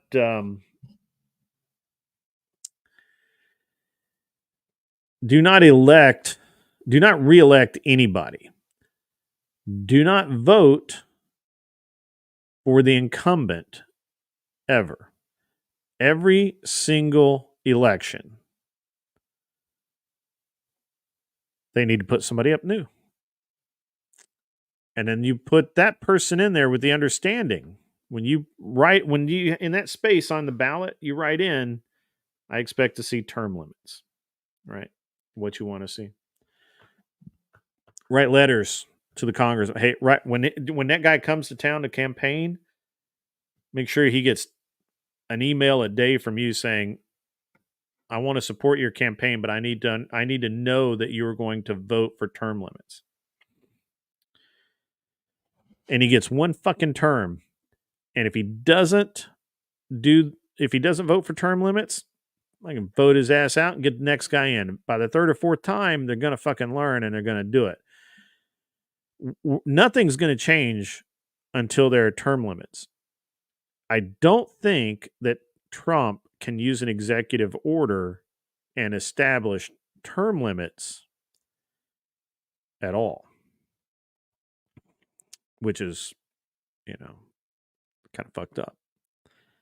It would be great if he could, but he can't. I don't think he can. So, unfortunately, I am one voice in the wilderness, and not a lot of people are saying this shit. A lot of people don't believe that it's a problem, to be honest.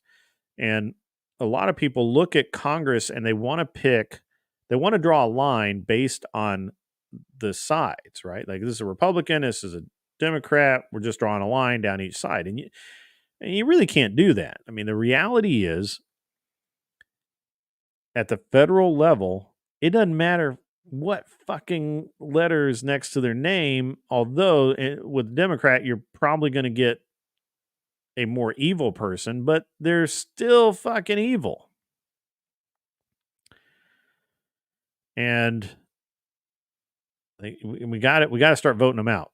And the second thing we got to do, which old Church here, my buddy he's somewhere I can't tell you about it. I know where he is. I didn't mean to know where he is. I guessed or something. He freaked out when I told him that. Anyway, there needs to be serious and probably permanent repercussions for their crimes. So I'm going to tell you right now, I agree with this.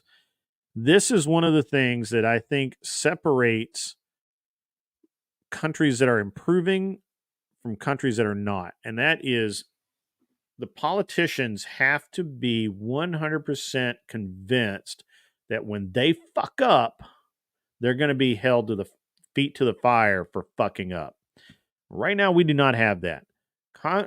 There's no congressman anywhere currently. There's no congressman anywhere currently that is afraid of losing their job, and they're even less afraid of going to jail. They know that they can fucking do whatever the hell they want. And if it even goes to trial, they're not getting convicted and they're not going to jail. That's what they know. Now, does it happen occasionally? Yes, it does happen occasionally. You can point to examples where a congressman has fucked up enough to actually have gone to jail, and usually for a year or two. And it's not, federal pound me in the ass prison. It's like federal Club Med. We need to change that. Our politicians need to live under the fear of reprisal if they do not do their jobs properly. And as a matter of fact, all government jobs, from the fucking army grunt guy driving a Jeep to the president, all government jobs need to live in fear of the populace. That's you and me, the people, we the people. Our employees need to live in fear of their jobs disappearing overnight, with potential criminal charges if they really fuck up. Because right now, you have soldiers right now that show up out of uniform, fucking drunk, whatever. They're not care. They don't give a shit if they get written up. They're probably not going to get written up. There are guys right now that I was actually. I'm not going to say where. I have a feeling I could get in trouble. But there's a maintenance facility where soldiers were showing up to work drunk and or high, and their supervisor did jack shit about it because their supervisor needed them to come in and put in 8 hours. Solid. Maybe 10. I don't know. I actually don't know how their shifts work. I'm assuming it's 8 hours. Could be 10. I don't know. The supervisor needed them to come in and fucking work. And he knew that they would call, they go to sick call and not come into work. So he's letting people who are drunk, hungover, and high come in and work on military equipment. And that is just one example I know about. And he's not, and none of these guys are afraid of anything. They're not afraid of being court-martialed. They're not afraid of getting it. Their biggest fear is that they get a week's pay taken. That's it. That's all they care about. They don't give a shit. And I'm not even sure that the government can do that without like a lot of trouble. Like, I honestly don't think that they'll even get their pay docked because they came into work drunk and high. Now, in a perfect world, by regulation, those guys should be fucking fried. But not right now. Not right now. Same thing for politicians. Politicians show up for work drunk. Nobody gives a shit.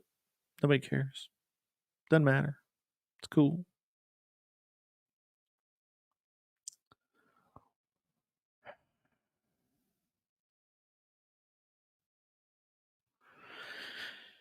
Yeah, man.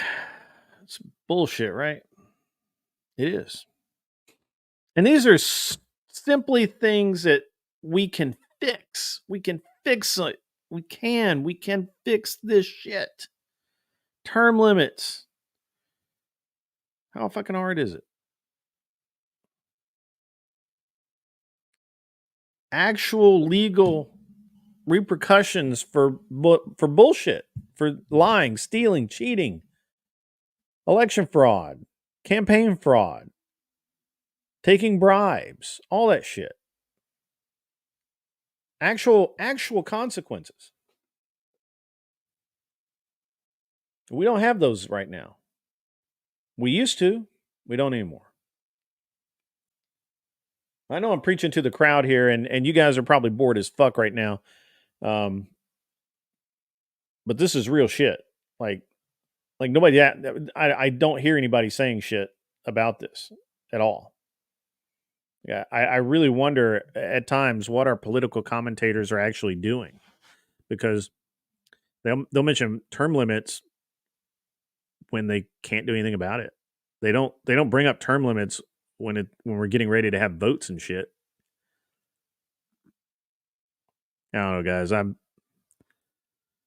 fucking disgusting. It's still, I mean, still great ass country, man. Love my country, man. But it's fucking disgusting. Church, man, I saw that the difference between Democrats and Republican is that if you look hard enough, you can find a good Republican. I would say you can find a conservative. I mean, whatever.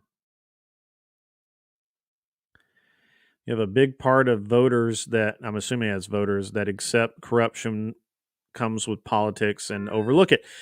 Fucking A, dude. Yes. Absolutely. That's exactly what it is. They do. They accept it. They're like, oh, that's just part of it. It just comes with it, whatever. All they did was take $15 million fucking dollars. Well, if we started on, so in theory, we're supposed to audit politicians, and that's one of the very first things that if you decide to debate a liberal, and you talk about campaign reforms and all of that, they will talk about all of the various laws and checks and balances that are legally required, and that that you can't actually commit campaign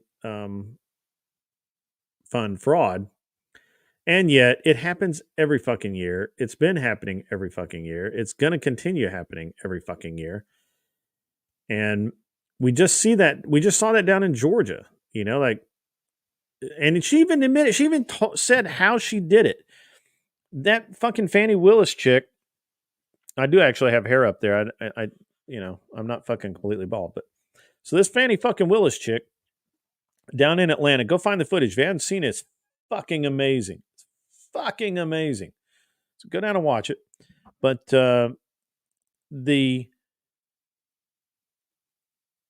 this chick sat on the stand in fucking court under oath, baby, under oath. And she says, I paraphrase, but it's pretty close to the quote. I used cash. See, I would take cash out to pay for things. I just take it home with me. Because I keep cash at home. See, I have, since I was a little girl, my daddy's always told me have enough cash in the house. Keep cash in the house.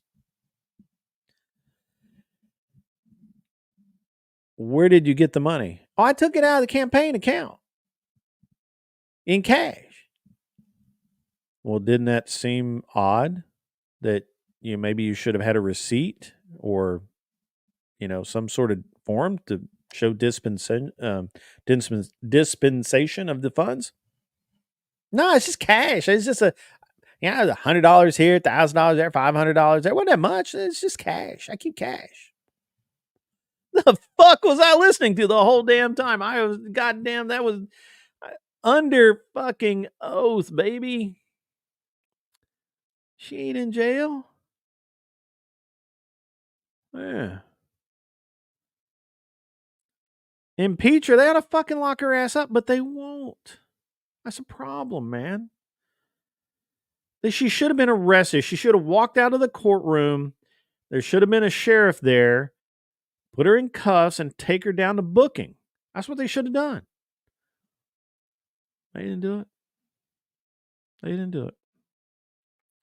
Now, there is probably some bullshit about how it's a civil court and there's rules of evidence and allowing her testimony to be used against her in a criminal court.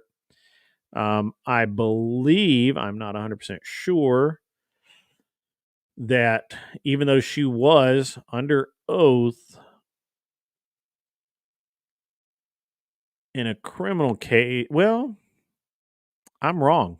Yeah, because that was a criminal case. So she admitted under oath as the lead prosecutor in a criminal case that she committed campaign fraud. She should be in jail, bro. She ain't. She's walking around free tonight. She's freer than you or me. I'm pretty free. Whatever. Yeah.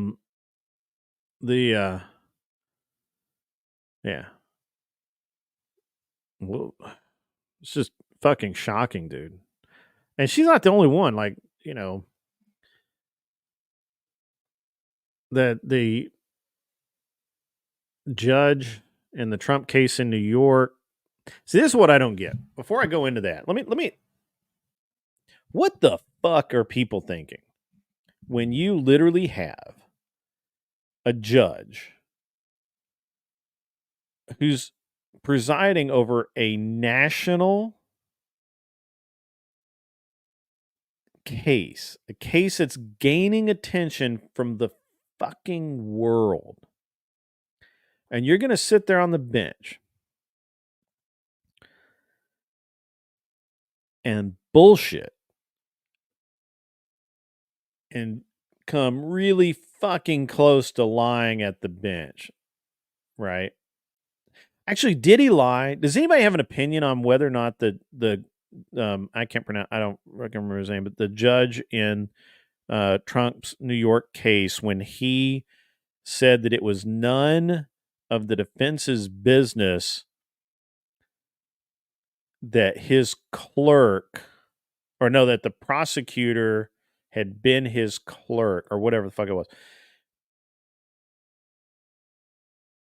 Did he lie to start with, and then when he was found to be lying, did he commit a crime by telling the defense it didn't make a fucking difference? It was his courtroom. It's ragged edge, right? I mean, I think there's a crime there. I can't put I can't define it, but I think that there's a crime there. Yes, all the judges think they're untouchable. The clerk made dim contributions and left-leaning statements. That's true as well.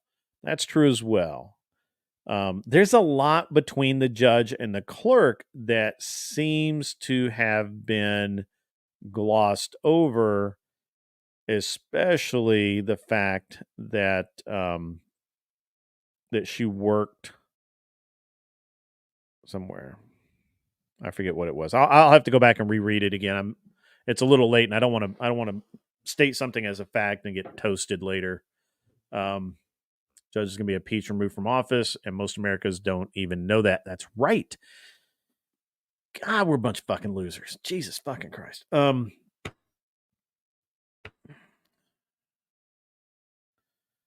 He was trying to gag Trump from talking about her. He did. Yeah, he did. Well, that was the other thing, is the gag orders that he was issuing. I mean, they skirt fraud. And I'm not even sure that I'm aware of all of them, but it really seems like that judge was just off his fucking rocker. And look, I get it. It's going to be overturned on appeal. There's like 10,000 things that they can nullify his verdict with. And they knew that. Look, that judge knew this wasn't going to stick, but the Dems needed the headline. The prosecutor needed the headline. They need the headlines, and they got them. And now it's going to be like half the shit that they do. Just like when they fucking publish something that they know is not fucking true, and they know they're going to have to publish a retraction, but the article goes on page 1 and the retraction goes on page 8 on the back at the very bottom of the page where nobody ever fucking sees it. I mean, we have to come up with a way to punish such behavior. So there's clear misconduct. Yes, you're right, Strana. Clear conduct. And yes, church, dude. Yeah, actually, they only post those retractions if they get called out enough. That's a very good point. You have to beat them into the dirt to get them to post that retraction, and it's page 8 at the bottom. Nobody fucking gives a shit. And what'll happen is somebody will say, "Oh, did you hear about the Trump case? He lied about how much whatever was worth," and you're like, "Well, no, he actually didn't, and he was accurate, and the bank agreed that he was accurate." And well, I read it on Time Magazine that this is what it was. Did you read the retraction 2 months later? No, never saw it. Trump might be able to, I think he will. So I think he will sue them after the election. I think he's going to sue them win or lose, but I think he's really going to fuck them up if he wins. Like I think they fucked with him too hard on this one. They should have let it go. They should have just. And this is actually the only good ish thing about the Democrats is they just don't know when to fucking quit. They should have gotten the case in the news, got it out there, got the headlines, waited a month, let it. They did not. Trump's ready to go scorched earth. He really fucking is. And here's the thing. They've handed him so much evidence for him to go scorched earth that it's crazy. It's absolutely crazy. School systems teach kids to repeat what they're told. Exactly. Yes, I covered that earlier. Absolutely. Guys, I'm going to call this one. We've been on for 6 hours, bruv. I got to get up in the morning. I really appreciate everybody who hung out to the end, and hopefully we can get some more people to start paying attention, and hopefully I can get better at this shit. I'm not. I don't know that I'm a very good podcaster, but today I was not prepared. I freely admit, and I did from early on that I had expected something different, and I didn't get it. So you guys, have a good rest of your night. I'm going to go to bed. I love talking to you guys. A lot of great conversation, especially here at the end. And I will, I'm going to see all you guys later. We'll see you guys. Good night. Sweet tight.